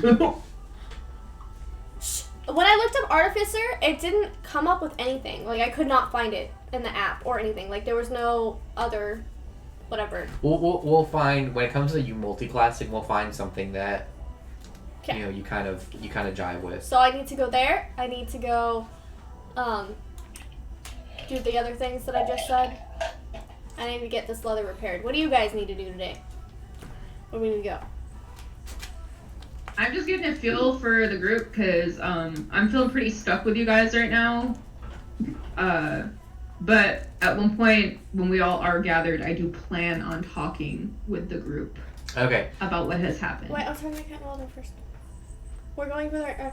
I act dumb, but I'm really smart sometimes. Sir, are you excluding Sithri from these plans? No, I'm looking back at her, but my backstory has trauma, so I know that she might need some space. So I need to go to the temple anyways because that's my deity that I worship. Okay. So I'll invite. I'm probably gonna be like, what the fuck, but I'll invite her. Be like, you're more than welcome to come with, but I also understand what it's like to not really want to be around people since you were just kind of in a cage and not the best kind of people. But you're welcome to come with us if you would like. Excellent. You didn't have a choice anyways.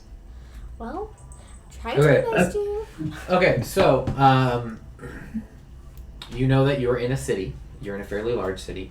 Would you like to forage to find the pitch that you're looking for, or do you want to buy it? I'm just gonna buy it. Okay, so you can. All right, so order of events here. You can go to. So obviously we have the Temple of Melora you need to go to. Do you want to go first to Southwatch Sundries?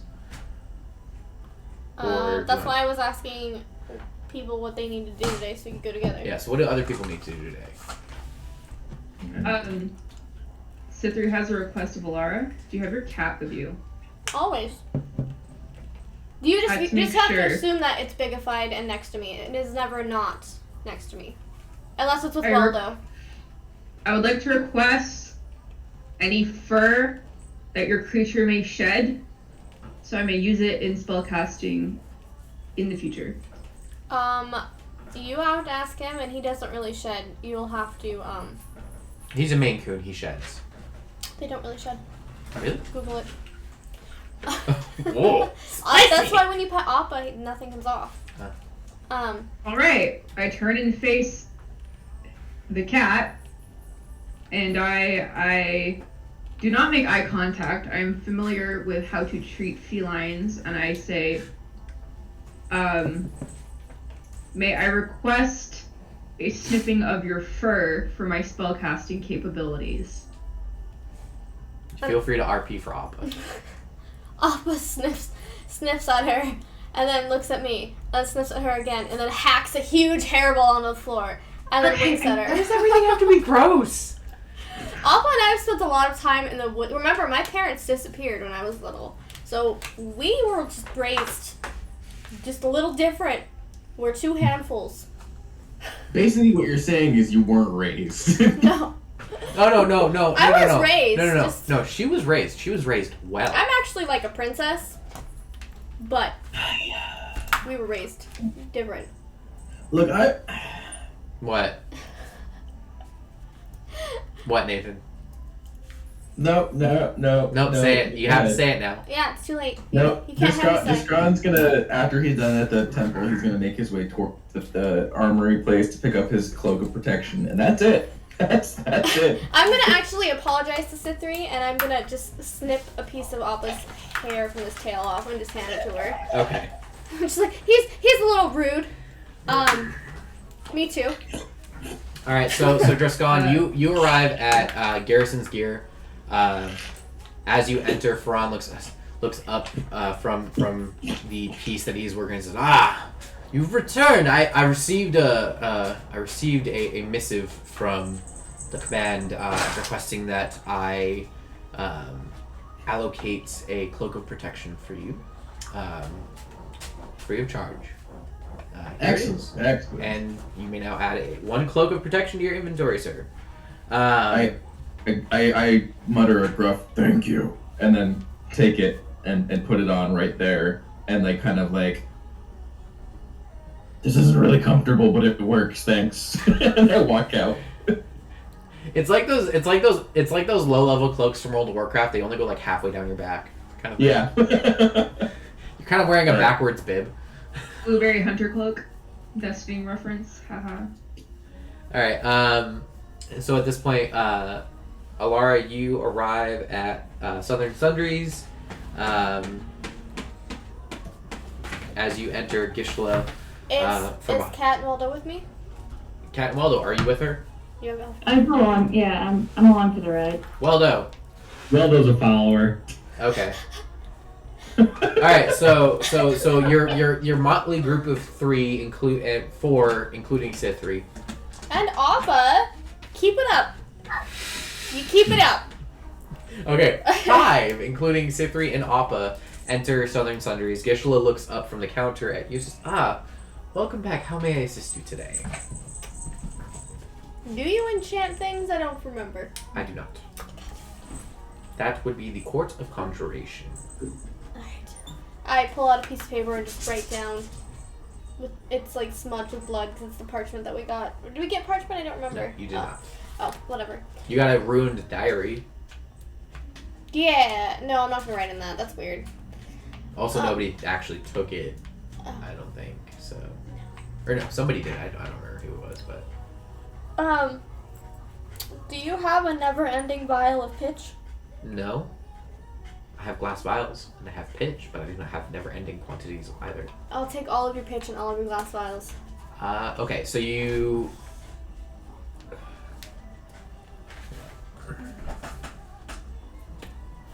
Alright, so she has 5 glass vials, and she has 5, what would it be equivalent to 5 applications of pitch? Dope. The total, as she's kind of gathering all these things, she looks at you and says, the total for this is going to be 25 silver. That's fine. I give it to her. Do you have any healing herbs? I do not. Okay. I think that's all I needed. Okay. Alright, while this transaction was happening, I turned to Evo and Waldo and put my hands on my hips. I go, I think introductions are in order. I am Sithri. Hi, Sithri. I'm Waldo. I get down to Waldo's eye level, and I'm talking leaning. I get down to Waldo's eye level. Do you do the whole? Hi, how you doing? I am squatting straight up, and I put my hand on Waldo's shoulder, and I go, "I saw you fought bravely, small one," and I sit back up because I'm a respectful lady. That's so fucking rude. Oh my god. That is so rude. I turn around. I'm like, that is sizist. That is sizist. Y'all act like you aren't sizist for like every single part of this campaign, so I don't want to hear it. Actually, I'm the only one that hasn't said that to Waldo. How dare you? He knows he's small. He has a big heart, and a big dagger. He knows where he comes from. No, he has multiple daggers. He doesn't have one big dagger. He has a giant spirit dagger. It's not giant. It's actually like a fairly normal sized dagger. Whatever. Alright, and then That's what she said. I was feeling. I straighten back up and I extend my arm to Evo in the classic warriors grasping forearms greeting, because apparently that's universal for some reason. I just stare at it, and then I just like tentatively, not knowing what to do, I'm like, Just shake my hand normally. I just grab it. It's like one of these, like. Very nice, thank you. So at this point, since we're doing introductions, would everybody mind describing themselves so that Sithri has kind of something to operate off of? Okay. Let's start with you, Evo. Alright. So Evo is 5'9", 113 pounds, very like lanky, skinny, kind of moves like a little wispy, with pink eyes and silver, so like has albinism, super soft spoken, it's kind of like, and just like very observant, just interacts intermittently kind of things. Evo is a half elf. She's very quiet and kind of timid. What class are you? I'm a wizard. Yeah. You're a wizard. Harry. You're a wizard, Harry. You're a wizard. Alright, who's next? Weldo, please describe yourself. Waldo's a 3 foot tall halfling. Fucking short. I'm 40 pounds. Nerd. I'm 20 years old. I'm pretty young and inexperienced. You're 20. I'm Look, 20. he's looking to mingle. You're old as shit. I'm 19, so. I got, very pale skin, brown hair, brown eyes. Looking in wonder. You look like a Probably muggle. living a hole. He looks like now. okay, so He's a muggle. he looks like an altar boy, a really really small altar boy, Oh my like God. proportionally small altar boy. Permanently. I'm Alara. I am half Hey two Daisy, different kinds of elf. Am I half elf or 2 different kinds of elf? I don't remember. you're a half elf. You sure? Hmm? Oh. I thought, no, I'm not. I'm full elf. Oh. I'm half high elf, half wood elf. Oh yeah, you're right about that. I have 2 different colored eyes. I have one green, like an off green, and one pink, but one's covered. Or it was a green. It was one's green and one's blue, and one's covered with hair, so nobody really knows that the other one's different. And I don't think I've shared anything with anyone else, have I? Besides like Evo. I like to set things on fire. It's the thing that I do. That's not in her backstory, by the way. It's not. It's just easy clean up when it's just ashes. That's all. I like snacks, long walks on the beach, and loyalty. And this is Appa. I found him when he was a baby, and I was a baby, and we grew together, and that's just what it is. So what you're telling me is that as a baby, you were in the mountains outside of where you grew up. Okay, in Elfland, anything I'm under just kidding, 100 I'm just years kidding. old is a child. And I'm 101. So I'm just kidding. Wait, for clarity, when you say baby, are you on crawling or are you like a biped, like you're on your back, like you're upright? like Wouldn't bipedal insinuate that she's a toddler? 13. That's a baby, right? For elves, yeah, that's kind of a baby. That's like a Does baby. it else at the okay? Alright. So that we've got introductions out of the way. Oh wait, Appa and I both at the same time. He extends his tail and I extend my hand, and we offer. We're obnoxious. We offer to shake hands with Zithri. I have to pee so bad. Okay. Anyway. I shake your forearm and I look skeptically at your cat who is just thrown up at my feet not 10 minutes before. He just does that sometimes, okay? Alright, okay. So at this, your group can now feel free to continue on to the Temple District. As you exit Southern Sundries, you actually see Driscon walking back from the Temple District. You My guys, cloak keeps getting caught on like a piece of my plate mail, and I keep like every couple of steps I'm like shrugging my right shoulder, trying to like dislodge it from the piece of chainmail that it keeps getting caught in. So yeah, as you guys leave Southern Sundries, you run into Driscon. He seems to be kind of preoccupied with whatever his wardrobe is malfunctioning, in whichever way his wardrobe is currently malfunctioning.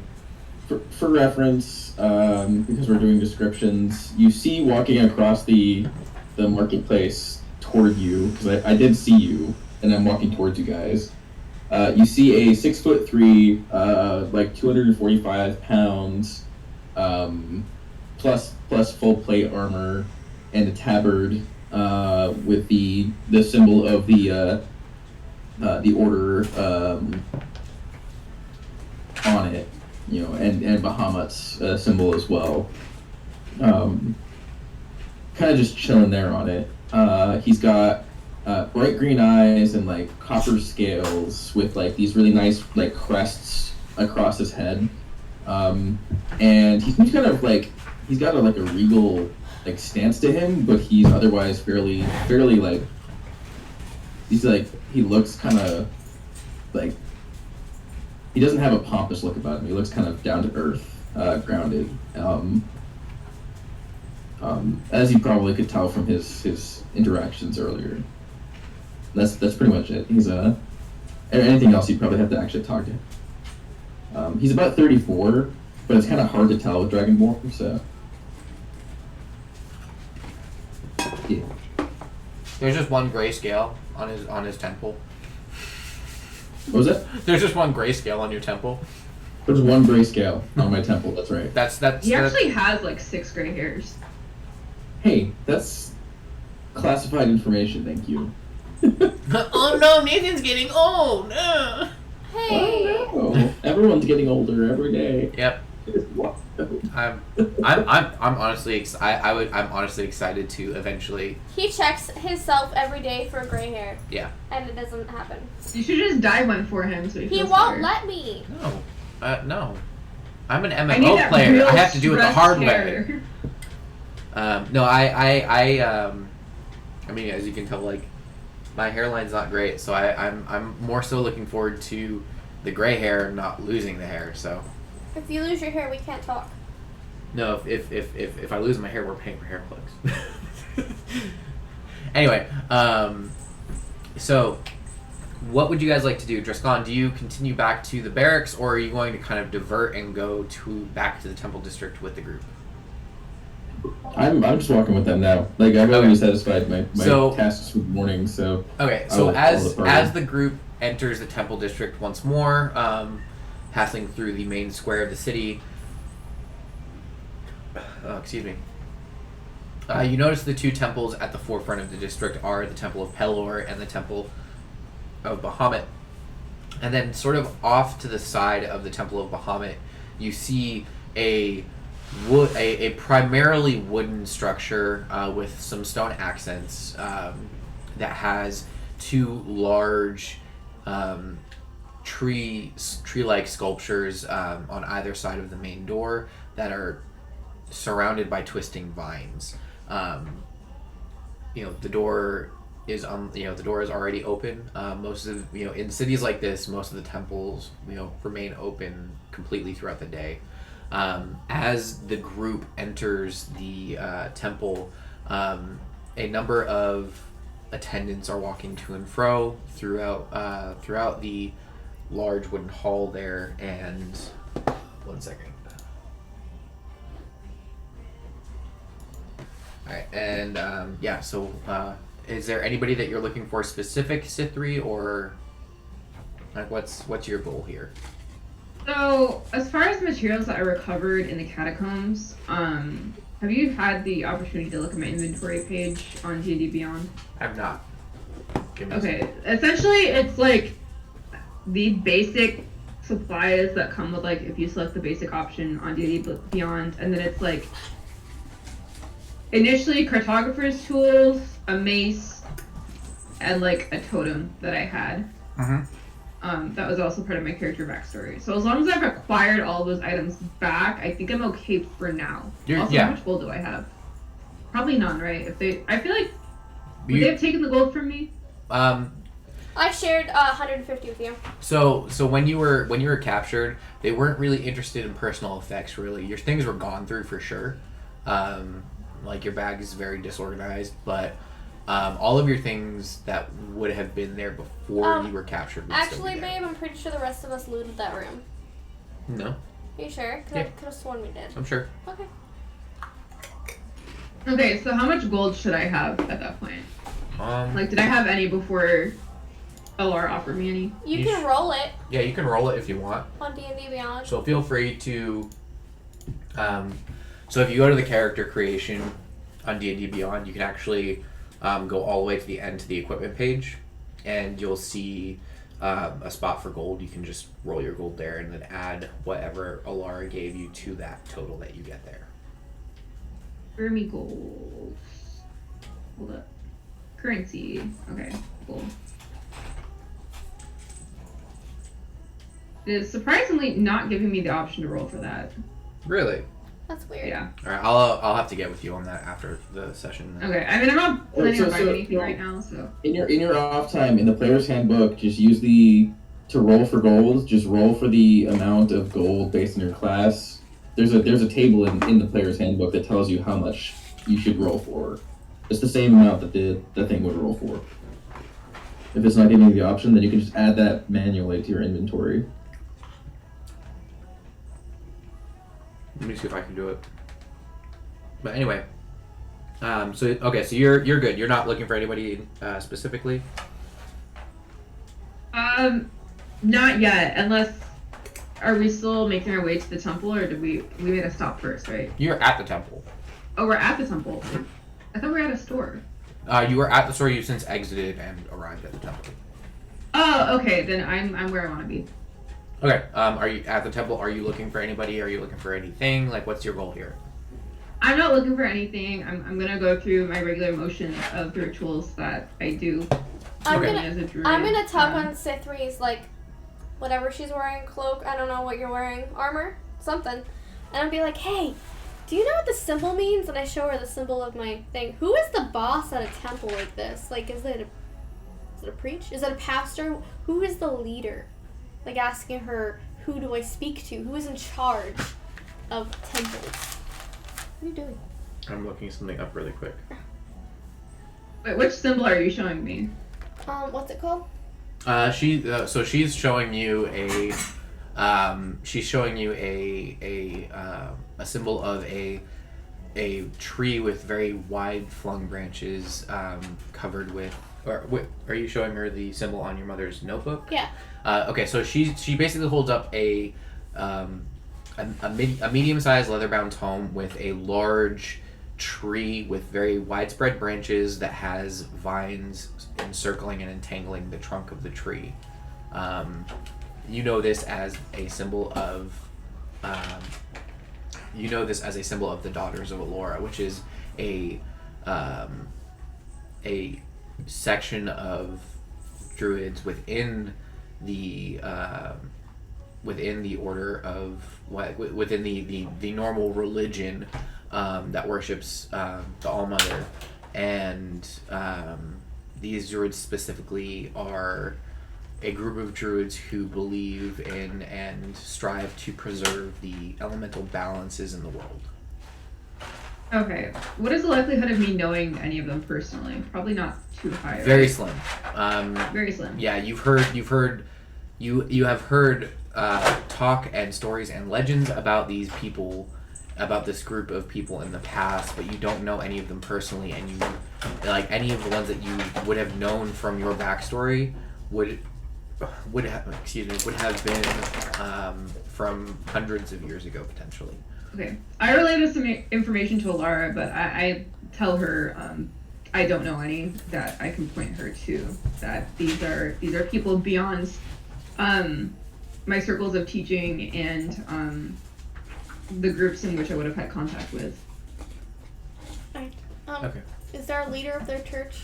Yes. So you ask around, and a couple of the attendants at the temple point you in the direction of a woman. Well, sorry, I'm having trouble with my stutter. So a few of the attendants point you in the direction of a woman named Seaver. Seever. Is she in the temple? Yes, she is the leader of. She is the head of this temple of Melora.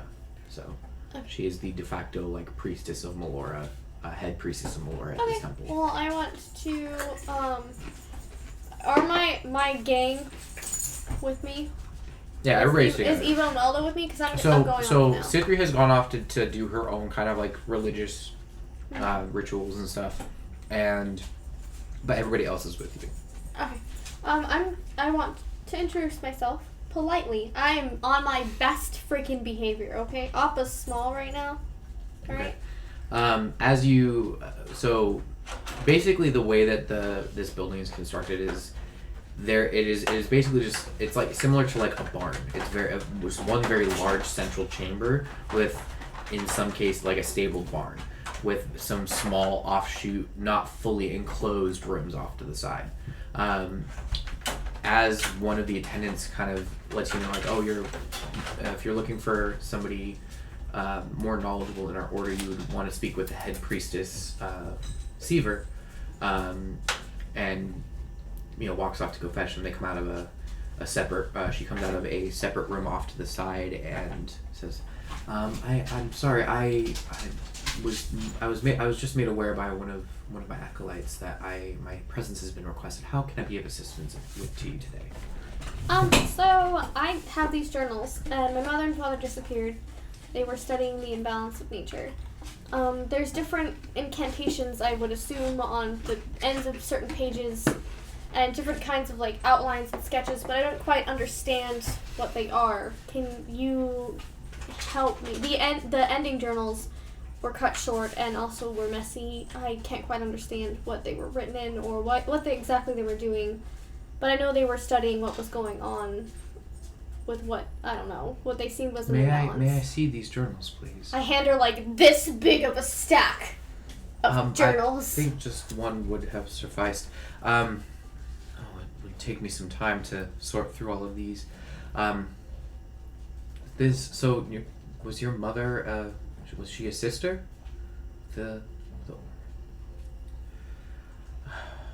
So, what I can tell you is that your mother was part of one of our most renowned and cherished sects of our organization. She was what they call a sister. Sisters are druids who, rather than being born with an innate ability to interact with nature, develop it over time and develop it quickly and in very powerful manifestations. It would appear that she was one of the sisters that was most recently tasked with investigating some elemental disturbances.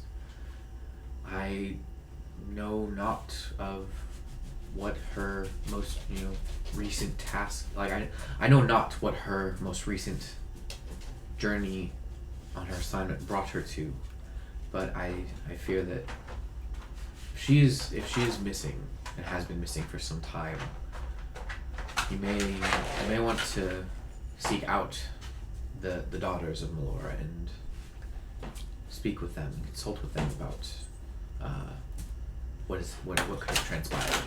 They may have more answers for you than I am. As much as I would love to consider myself amongst the ranks of such powerful and noble druids, I unfortunately am simply just a priestess. So where can I find them? I know that I know of a small cell of the daughters. I know of a small cell of sisters who reside in the plains in the north of this kingdom, near Stoneward.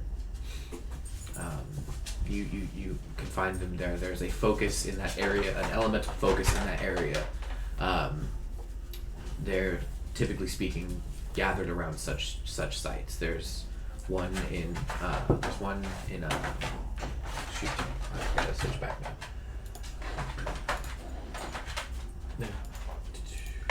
There's one in Verena, and there's one in Stoner, and those are the two that I'm aware of, but I know that there's in total 4 large focuses.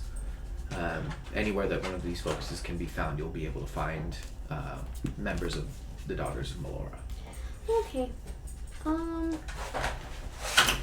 Do you know what any of these incantations mean? Are they spells? What are they? I unfortunately do not. I see some scribblings of plans in order to what would I would assume would be to stabilize some sort of elemental influx. Perhaps one of these focuses became imbalanced, and they were trying to correct that. But I mean, it's without the information that your mother would have had about the problem she was solving, I cannot guess at what this equation would mean.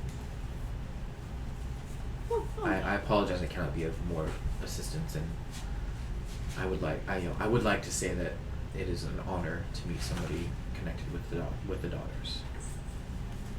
And I'm like, oh, okay, thanks. I just kind of Okay, thanks, bye. Yeah, okay, thanks, bye. And at that, she just kind of stares pensively at your group for another moment, and then turns and says, I apologize, but unless there's anything more, I do have other matters to attend to, and walks away. Okay, anyone else have anything to say? Nah, I finished up my ritual. I'm good to go. What the fuck just happened?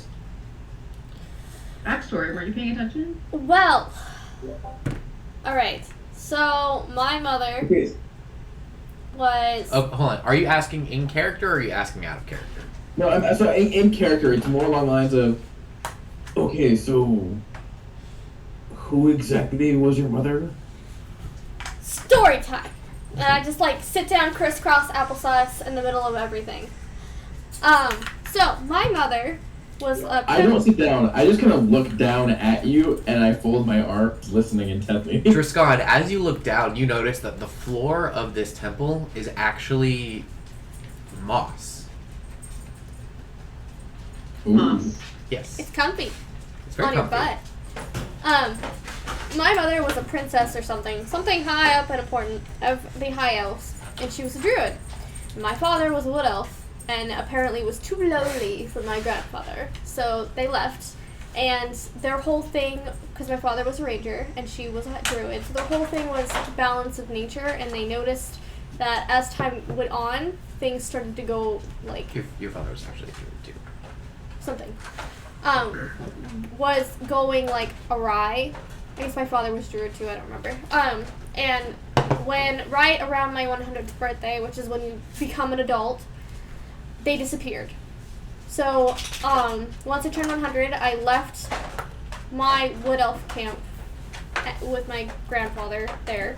And I left on this journey with these journals to try and figure out what happened to them, where they went, what is going wrong in the world, and now we're battling undead, and we're trying to figure that out. The end. And I asked the elf lady, or elf, whatever she was, druid, if she knew anything about this. I apologize. Yeah, she is, as you would recognize, a high elf. A high elf, yeah. So that is me. So Which she is very didn't know odd anything. which is very odd for druids. Yeah. So I'm trying to I'm figure sorry out. to hear that you couldn't. I'm sorry to hear that you couldn't find more information. It's okay. We have to go to these two places, and I reiterate what he said. So hopefully we go that way and try and figure out. I have a sneaking suspicion that maybe it's connected. Probably not, but perhaps. So, I mean, it's fine. It's just kind of a huge bummer, and if we might need to eat a sandwich about it, but we're cool. Alright, anybody else? Need to do with the druids? You need... No? Okay, next place. Okay, what would you guys like to do now? Would you guys like Okay, to go wait a back? minute. What was the last thing that we had kind of set aside for us? Because we did the mission for the garrison, but we had like an overarching thing that we're supposed to be looking at least that I think I'm supposed to be looking into, right? This plague that's kind of been spreading across the land. So, We brought the whole group with us, right? yeah. So basically what your last interaction with Vectis was basically, hey, you guys just got back. You brief me on the situation, then come back tomorrow, so that way you can retrieve the items that were promised to you. You went to go pick up your cloak. Alara is still waiting for an item, and to discuss next steps. Oh, okay. Cool. I suggest. Probably do what we have to do or finish up and then meander back to Vectus then. I suggest that the rest of us leave and go get a bite to eat at that tavern where we found Dick Fingers. I request that we reconvene with that's some back sort in of course, meeting you with realize that, Vectus right? so that we may No, it was in course. converse about the happenings of the catacombs. Before that, can we please get something to eat? I am so hungry and I've had Hold on, rations. did they not feed you in jail? No, they did. They They did. gave me shitty bacon and untoasted bread. I am Wait, so they didn't hungry. give you they didn't give you the standard soup? They didn't give you the soup. No. 13-year-old bone broth. The bacon was cold and soggy, and I'm pretty And sure you they didn't did eat something. it? It's called That's Githyanki like a porridge. problem, Holmes. I did eat it, but I'm so hungry. I haven't had breakfast yet. I'm so hungry. And I gave my rations to the alright. orc. True, none of us have had breakfast.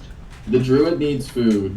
We should probably eat. I'm not a druid yet. And I'm I so- haven't Alright, eaten alright. for 2 weeks apart from last night, so I The want actual food. druid needs food.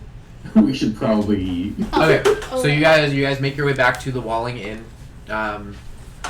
You settle into a You see me make a hand movement to Evo, just like this, as everyone leaves. Or I'm making a hand movement to them at the back of the group. kind of a hand movement. Like one of these. Just one of these. Hand Okay. flutter. So you guys meander your way through the city again, eventually arriving at the Walling Inn. I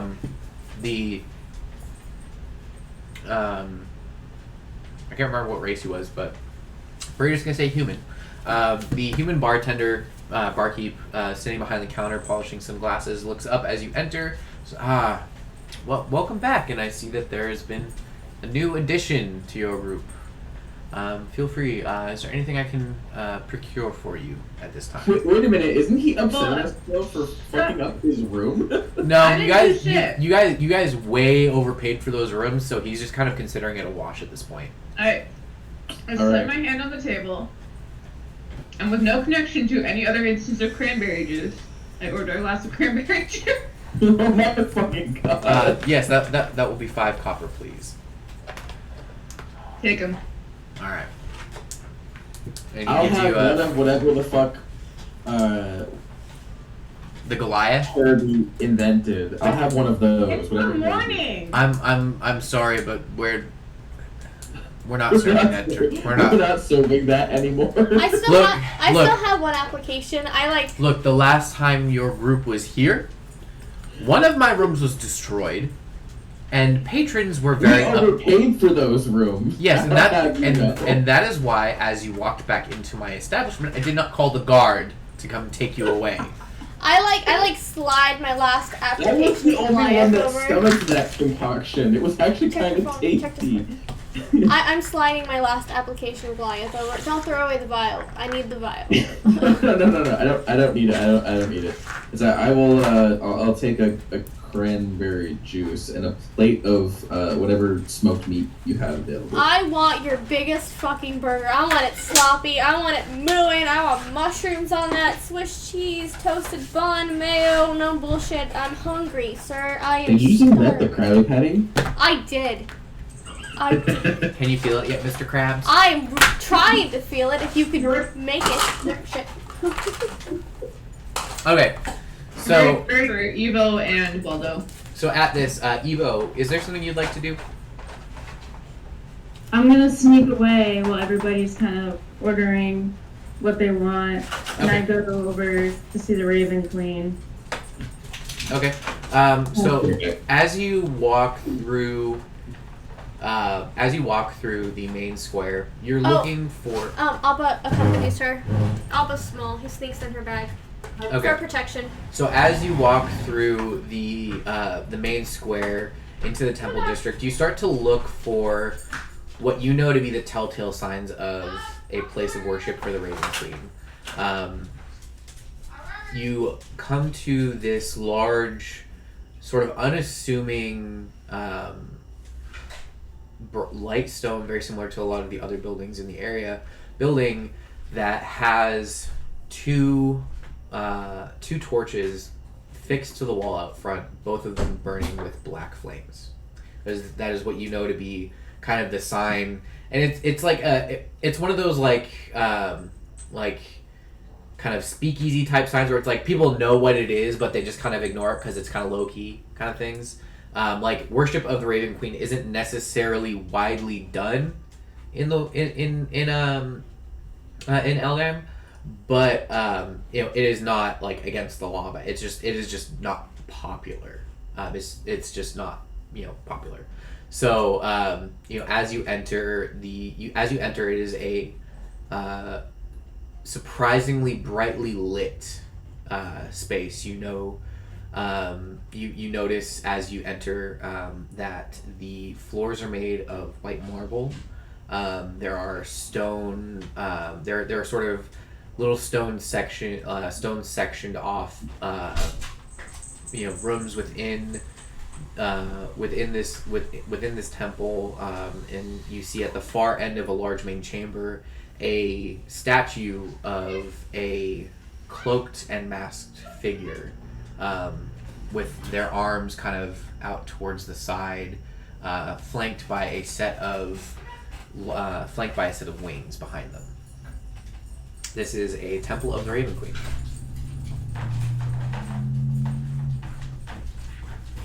Alright. Do I see like any movement or any other people around that in the temple, or is it just as you entered it, you have a sneaking suspicion that you're being watched, but you see nobody. You sense nobody, you see nobody. Alright, so I'm gonna grab the book from my pack, just kind of like hold it in my hands. Does anyone know what this is? Is anyone here? What book are you talking about specifically? I have a Book of the Dead. Whatever that demonic book of resurrection thing. The last campaign, there was a demon book covered in human skin. Oh, you mean the Abyssal Codex? Yeah, whatever. I slipped it to her. Nobody else knows. As you kind of grasp this book and say what you say, you feel a sudden rush of air behind you, and you just hear in a very low voice, yes, may I please examine the book that you speak of? And as you turn around, you notice a surprisingly short, cloaked individual wearing a half mask, very half mask from, it's basically like from like the upper lip up. It's just a white half mask.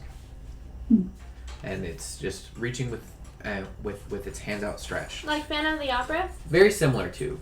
Dope. Dope. So I just kind of like timidly kind of like go to hand it to him. And as as this person takes the book, they look at it, flip it over to look at the back, open it, flick through some of the pages, and you notice as they're kind of flicking through some of the pages, they move their hands in a way that their hands don't actually touch the pages, but they fly by themselves. They move by themselves, turning. As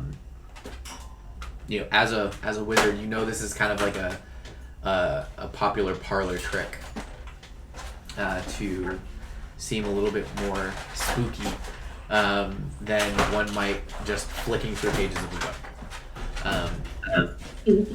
So after a few minutes of quiet consideration, he closes the book and looks up at you and says, I am not going to ask where you found this book. I am not going to ask what your intentions are with this book. All I'm going to say is that this book would be very useful to a person if they had a desire to communicate more readily with those who are limited to the languages of Abyssal and Infernal.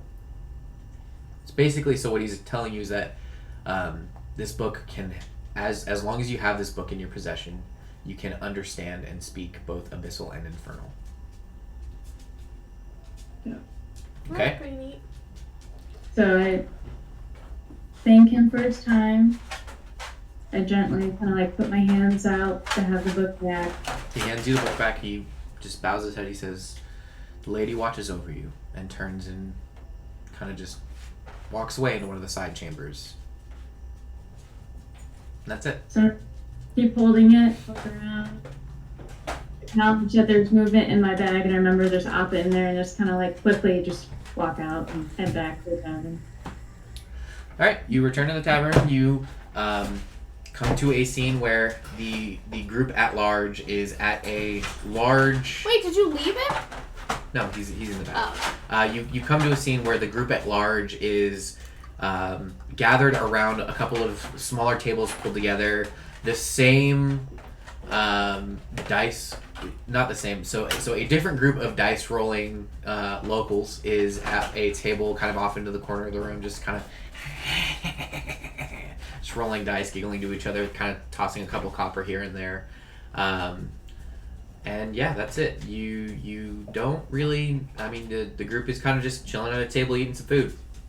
And by the way, the food total, a well-appointed breakfast for the group in total will cost a total of 5 gold.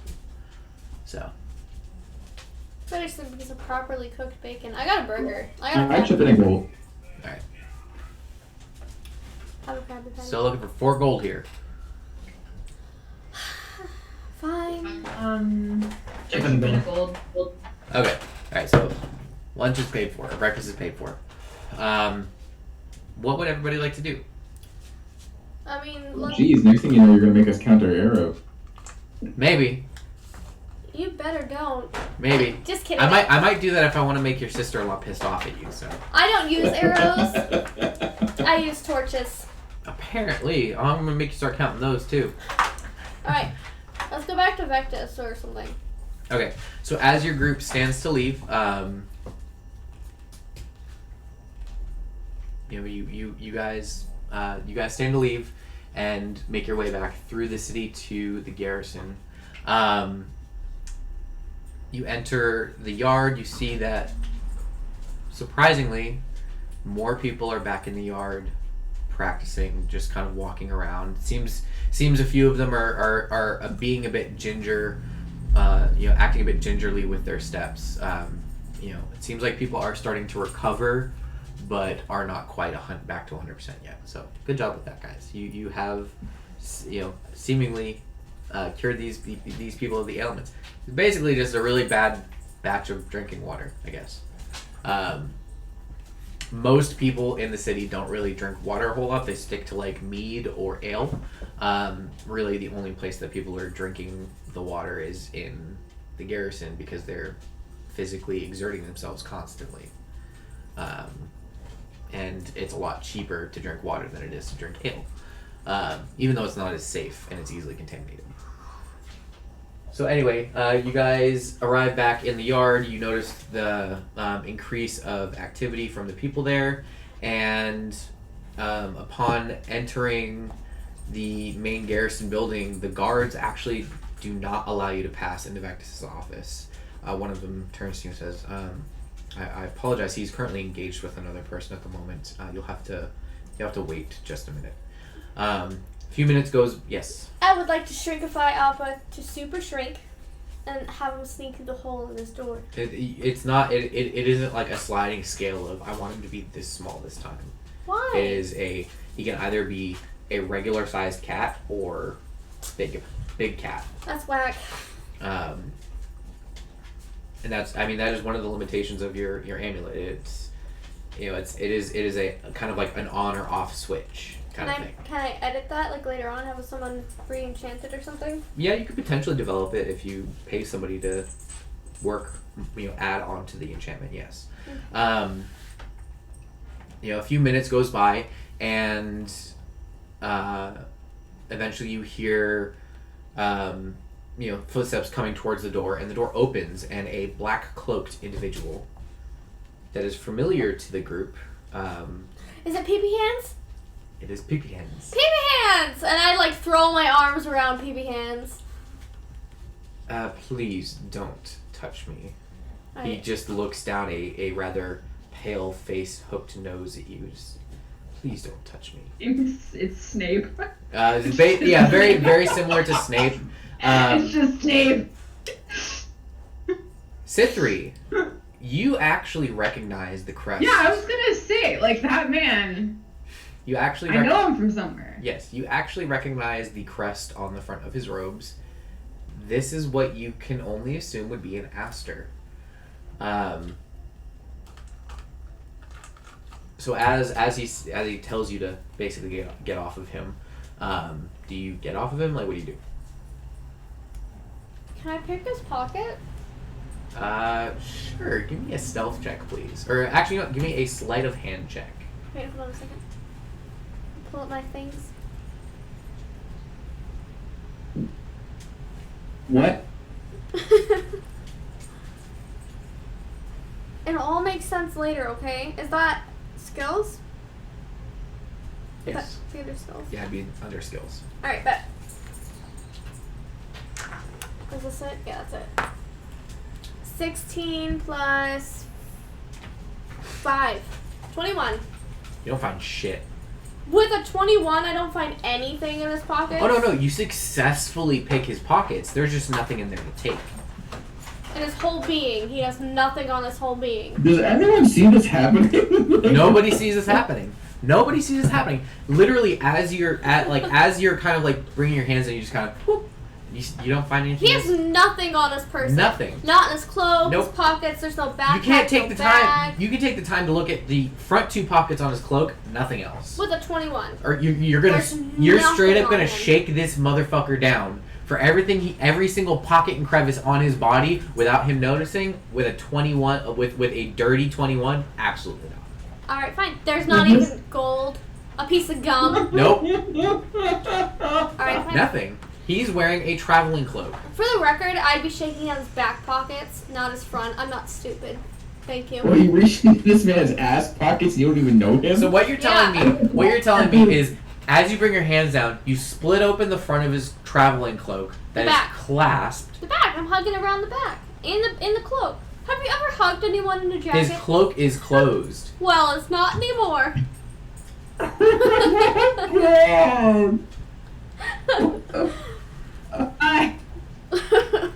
In his back pocket, you find 15 gold pieces. I feel so violated, I and go I'm back not to- even him. I go back to Waldo and Emo and high five them. invented a new kind of crime. You just murder molested this dude. I go back to Evo and Waldo and hand them both like 5 gold and be like, nailed it. What? Okay, You guys have 5 extra so gold now. as you gingerly pick his pockets, he says, "I apologize, but I must be going. They bid you." I shove my way to the front of the group and I grab this loser by the back of his cloak and I say, "Wait." I feel like we've already established that I don't want hands put on me. Put your hands Alright, on him, sis. I hold my hands back and I go, "I've been looking for your people for a long time. I have questions and I'm willing to pay for them." What question? Here. This may not be the time or the place for me to answer whatever questions you may have. Then, when can I meet you and where will you feel safe speaking with me? Meet me at the inn this evening. We will discuss things there. Are we already in the Sounds inn? good. I kind of like slip around the group, like, what the fuck's going on here? I have no idea, and I walk just off it. So as you I'm waving you off. Go away. This doesn't have anything to do with you right now. Fuck off. Okay, I kind of figured that out on my own. Harper, come on, Harper. Alright, and I push a gold piece into your hand and I go, "For your troubles." So as Don't eat that. what was your amount? Plastic. So as you enter Commander Vectus's Put her down. She office, doesn't work. he looks at you and says, just gone. Thank you for returning. I received word this morning that you had procured your cloak. I am glad to see it in good hands. Can I do a little twirl? Wow. Thank you for that. It's a bit short, but It'll do. He keeps getting caught on my armor. It's like as actually, you know what? I'd like you to roll a performance check for me. Babe, put her down. She doesn't like Oh my god, I am so good at this. Hold on. I got this.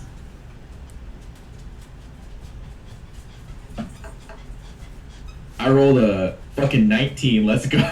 Okay, so you're channeling Vera White in this situation. You twirl, and as you twirl, you feel a little tug by your ribs. You know, I mean, you can guess that the cloak is caught, and instead of just kind of like fumbling with it, you just kind of flex your back muscles and feel it release, and you just continue on and finish your twirl. Wow, he's flawlessly. beautiful.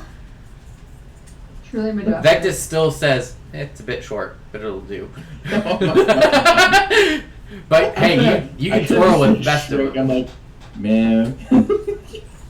And as the rest of the group enters, he says, okay, I again would like to reiterate my sincerest thanks for your assistance here. That some of the men are beginning to, and I'm sure as you saw on your way in,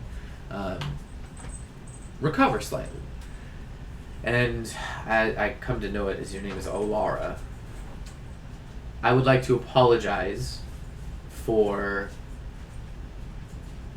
how yesterday transpired. I understand that you were, as your friend here so eloquently put it, raised differently. Speaking of things that are raised. I have a question. What? Listen, do I know? What's his name? Victus? Vectus. You do not know. You do not know what Sorry, happened. Victus is an. Okay, so like, I've been to the city before, right? Yeah. So basically, your introduction to the city was, you did what most people do when they visit a new place in times like these. You went to the temple. You went to the temple, kind of in something that most temples will do for people who are of the same religious practices, is they will shelter them for a short period of time until they're able to get their bearings. While you were staying at the temple for the first couple of days of your stay in Southwatch, you heard mutterings that there was some strange and dangerous occurrences going on down in the catacombs, and you chose to go investigate them independently. Good. Okay, making sure I don't know Vectus beforehand. You do not. Otherwise, I would have questions for him. You do not. But anyway, so Alara, I would again like to thank you for your involvement with solving the issues in the catacombs, and just give you some advice. When you are dealing with people in a military setting, it is good to reserve your words for other appropriate manners of time. Is anyone gonna stop me from opening my mouth right now? Me. The second you do, I put my hand over your face and I pull you backwards and pat your head. And I'm sitting there just rolling my eyes, just like obviously like. Do you want your bag of holding or not? Want my bag. All right. So Invectus notices this. He notices that you're kind of you're doing better. You're learning as you're kind of keeping yourself from saying something you may regret. He turns around and off of his desk he pulls he picks up a rather unassuming brown pack with a few pockets on the outside and a surprisingly ornate clasp on the top flap. With an inset amethyst. Now you're just sucking up, babe. No, it is a brass clasp, a brightly polished brass clasp with an inset amethyst, and you now have a bag. Here, we were able to get this for you. I and squeal like, and I pick up please- Waldo and try and shove him in the bag. Please contain yourself.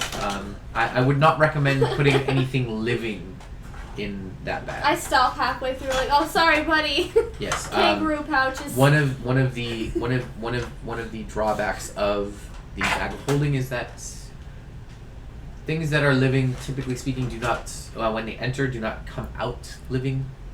So I like pull Waldo out. Sorry. So the way that a bag of holding works is you can place something in the bag of holding, and when you go to retrieve it, you reach your hand into the bag, you think about what it is that you're trying to retrieve, and if it is there, it will come into contact with your hand. And you can pull it out. So I run over to Vexus's desk and start shoving Imagine- papers in there. It's like an alternate dimension Yeah, it's basically a pocket dimension inside of it. where there's no air. Yeah. So like you can store living things in them temporarily, Yes. but only as long as it takes for them to suffocate. Right. So, like, basically, somebody goes into the bag, they start rolling. They basically start rolling for drowning, essentially, because it's very similar to that. Wait. What if their head is the only thing that's exposed? Like outside of the bag. You're either You're all either out of the in bag. or out. It's yeah. You're either all in or all out. At least in terms of people are concerned. Because that would give you way too many ways to kind of squiff it, and then you just end for up with. your sake, I'm not going to ask any more questions. And then you just end up with a bag of holding that has 7 heads poking out of it on the back of a Goliath, which that's not fun I for bet I could put anybody. their heads in resin though. Anyway, so just keep in mind if the enchantment is dispelled or the bag is destroyed, everything that the bag was containing kind of pops back into this plane of existence and is just there in the open for anybody. So just keep that in mind, okay? Wait, what? So if the bag is destroyed or the enchantment is dispelled, if the enchantment is dispelled, the bag is destroyed. If the bag is destroyed, everything that was contained within the bag just kind of pops into existence where it is, in place, so in people front of will find everybody. my stash. So everybody will find your stash. Okay. The same thing happens if the bag's turned inside out intentionally, right? Or if the bag is turned inside out intentionally or held upside down. Basically. It can be used to quite a comical effect, and also I've seen people use it where, and this is out of game. I'm not telling you this in person. I've seen someone use a bag of holding as a projectile weapon in a circumstance of dire need by literally just turning it inside out while thrusting it at somebody that they were right next to. That's kind and of a whole bunch of shit came out of it all at once on top of them. That's kind of an interesting take on that. It was we were in the shit and we needed a distraction. If you put a fluid in the bag of holding, will it get the other items in the bag wet? No. Yes. Really? Why? What if That's the kind fluid of a is point of thick? contention. So the way that when I imagine a bag of holding as a DM, I imagine an alternate dimension, but it's all of the items exist within that dimension. It but you're is a not the singular DM. space. So it's very so. Yeah, that's right. You So, tell them. if you don't think of a bag of holding that way, then no. So the way that I think of a bag of holding is, you have this exponential pocket of just space, literal extraterrestrial space. Okay. So the way that a liquid would behave in a low gravity situation, it would be It'd be a self-contained. big orb, right? Yeah, it'd And be it's self-contained. It would be. because of its It'd be desire self-contained. to- That is That's- at least that is the That's way. another way of thinking about it. I accept that. If that's your definition of a bag of holding, then Yeah. imagine That it is just the way way. that I would think about it, because then you get into things of well, what happened, shaking it, and it doesn't work or make sense, and that is the only way that I can think of. Because Yes. pitch is thick and sticky, but also we're in the same dimension. So if I spill my wine, are you gonna be wet even though I spilled it over here? Right, but if you're in a zero gravity situation and you spilled your wine, it would just be self-contained and continue with that momentum. I wouldn't get wet. If we were in the vacuum, Alright, hear if me we out, were in though. the vacuum of For space. the sake of humor, if I put glitter into her bag of holding, That's herpes. Don't you put herpes in my bag? It would glitter. Glitter is so glitter is She not would never pull an item out of that bag without getting at least a little bit of glitter with it. correct, and that is because glitter is not a liquid. Glitter is a lot of very, very small solids. Wait, okay. So for the sake of, is the interior of the bag of holding, is it a static environment in which, unless you physically try to turn the bag inside out or have the intention of expelling something from it, it is a static environment in which everything you put in there would relatively stay stationary, or is it an environment in which the things are free to move around within it? Oh no, they would say relatively stationary. Are we It's- talking It is. a It static is. environment it is- within the space of yeah, the bag. so- unless if you try to wanna- act upon it. If you'd like to think about, With the bag, other than turning it inside out or destroying the enchantment, nothing in the bag gets like shaken around. Like you shaking the bag is completely disconnected from the dimension where the items are. I was gonna say, so if you want to kind of look at it from a mechanical perspective, the opening of the bag is literally just a portal into a pocket dimension. The bag itself does not contain the dimension. It is just the focus of a portal. 15 minutes talking about the mechanics of a bag of. Zip it, Nathan. This is actually really important and maybe really important for the future, any sort of combat dynamic that we have. So be quiet and let your brother talk. You guys got to be some rich motherfuckers to be using bags of holding as weapons in combat. That's all I'm trying to You say. forget who you just gave the only bag of holding thus far to. I mean, you can find another one. No, I'm saying you must be rich motherfuckers to be using the bag of holding it. That you're talking about giving a bag of holding to the woman who has so far used a grappling hook And a torch. and torches Torches. as her primary means of combat when she has a longbow. And a cat. And this is exactly why Alara gets the bag of holding. I have a lot going on and I don't need you to judge me. Okay? I'm trying my best. And I say thank you to Pompous Butthole. I leave. Okay. Well, no, you probably don't want to leave. So I stand behind Zip 3 and like go through her pockets to put things in the bag. But not in a menacing way, like a very Can you obvious. roll for that, please? Like Let's make her roll for that. It's not a stealth. I'm not being stealthy. I'm like a toddler so if that you're has not- their trick or treat bucket, trying to put everything in her bucket. So we have first-hand experience with what toddlers will do with Halloween buckets when no candy is available. It's true. It You is. got pickles? It's going in the bucket. Yeah, it's true. Alright, I pull you out from behind me, I set you in front of me, and I keep both of my hands on your upper arms to make sure you do not move from your current space. Okay. I blow my hair out of. Now we may continue to talk to Vectus. One without of my eyes is interruption. glowing, and I'm just like kinky, and then just focus back on the rest of everyone else. Okay. So after this, Vector says, "Now that we have the more entertaining aspect of our interactions out of the way, let us move on to the more important matters at hand. What do we do next?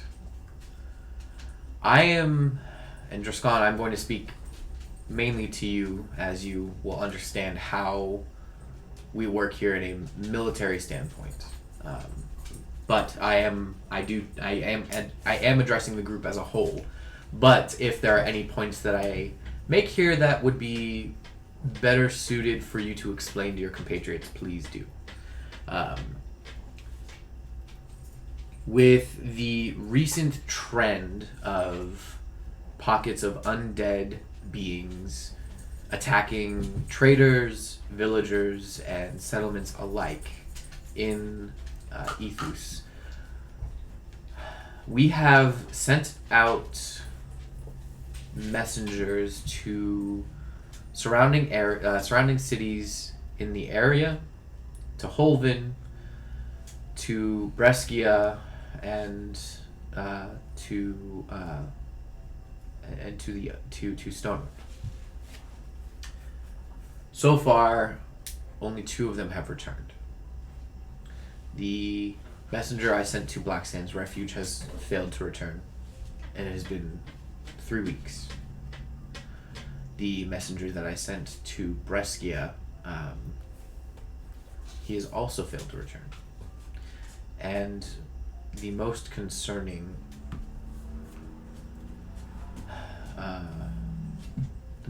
development in this scenario is that the messenger from Holvin, he was returned, but not in the way that we had expected. A rider clad in black was slain at our gates roughly a fortnight ago. And on his person contained the head of the messenger that we sent to Holden. I have received no word from Tanzane. I have received word from the Seafair Armory. They are okay. But the state of the province is currently in flux, and I am growing concerned that our compatriots in Holven may be in some form of grave danger, as I don't feel that our messenger for Holven actually made it there. I believe he may have been intercepted along the route. So, my question to the group: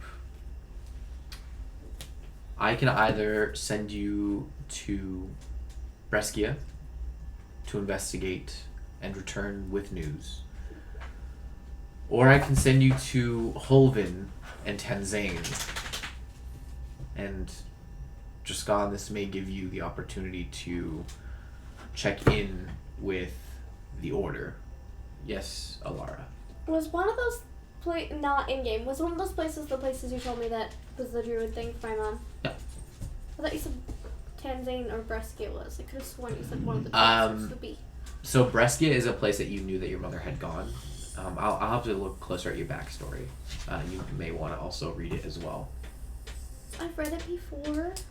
When? Back in the beginning. Okay, but you gotta know it. Okay. It's your backstory. You gotta know your backstory. Okay, continue.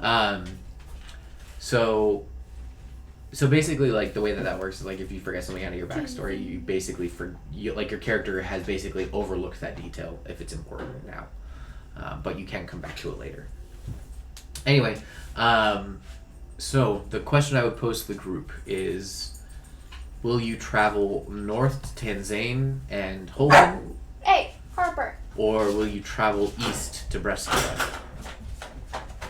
There is also the option of traveling further north into Stonard, which I don't see. I'm looking at the map here. You zoom in.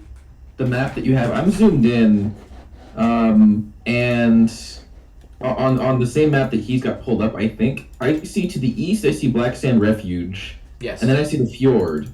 I don't see Brescia anywhere there. And then to the north, I do see. Hold on. I'm fixing it now.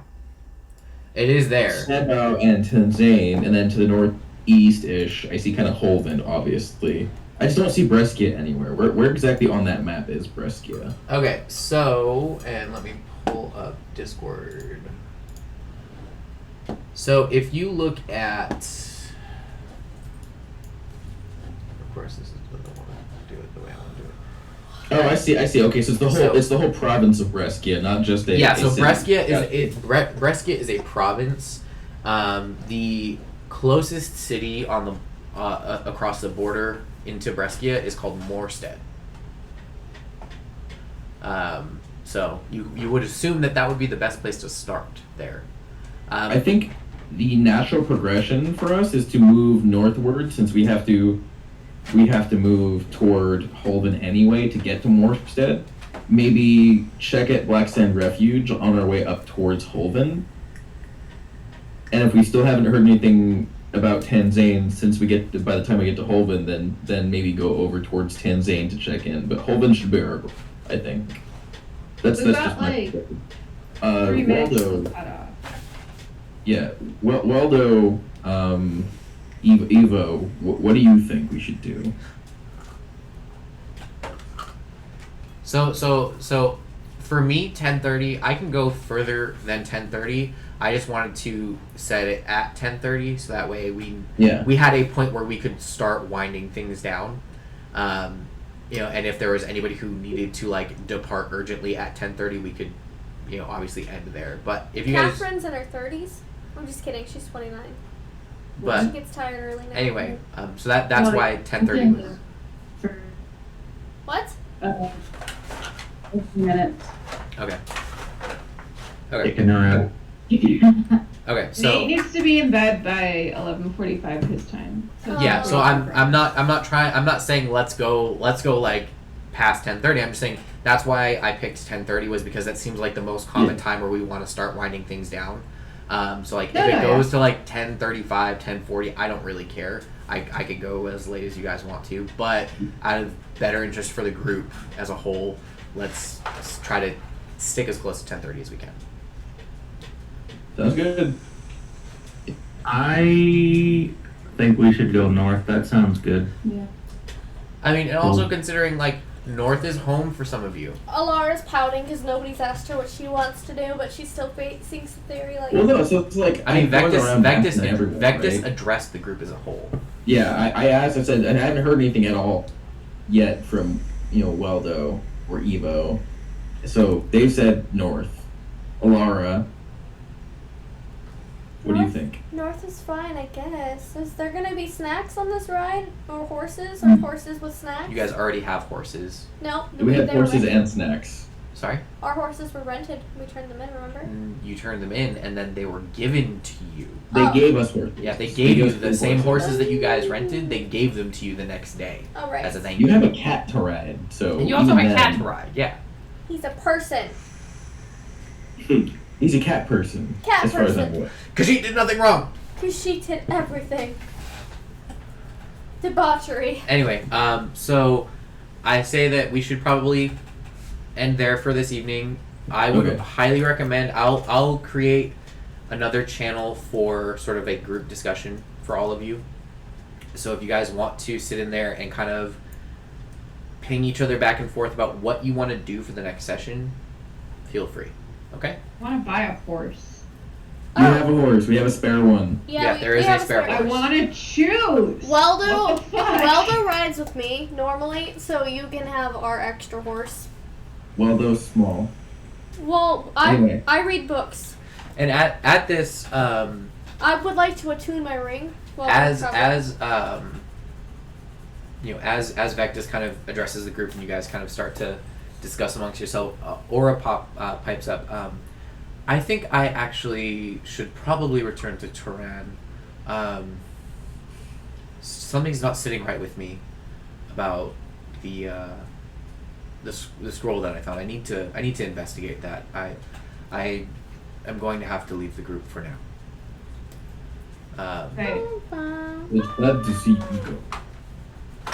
I shall return when I have information, but I think for now it is my time to separate myself. I'm gonna stay behind in Vectis' office, and then we can pick up next time while I'm in there. But I have questions for him that can wait. Okay, all right. So yeah, thank you for coming, everybody. It was a fun, All right, fun session. good. Thanks for having me. Oh, I had a lot of wine. Whew.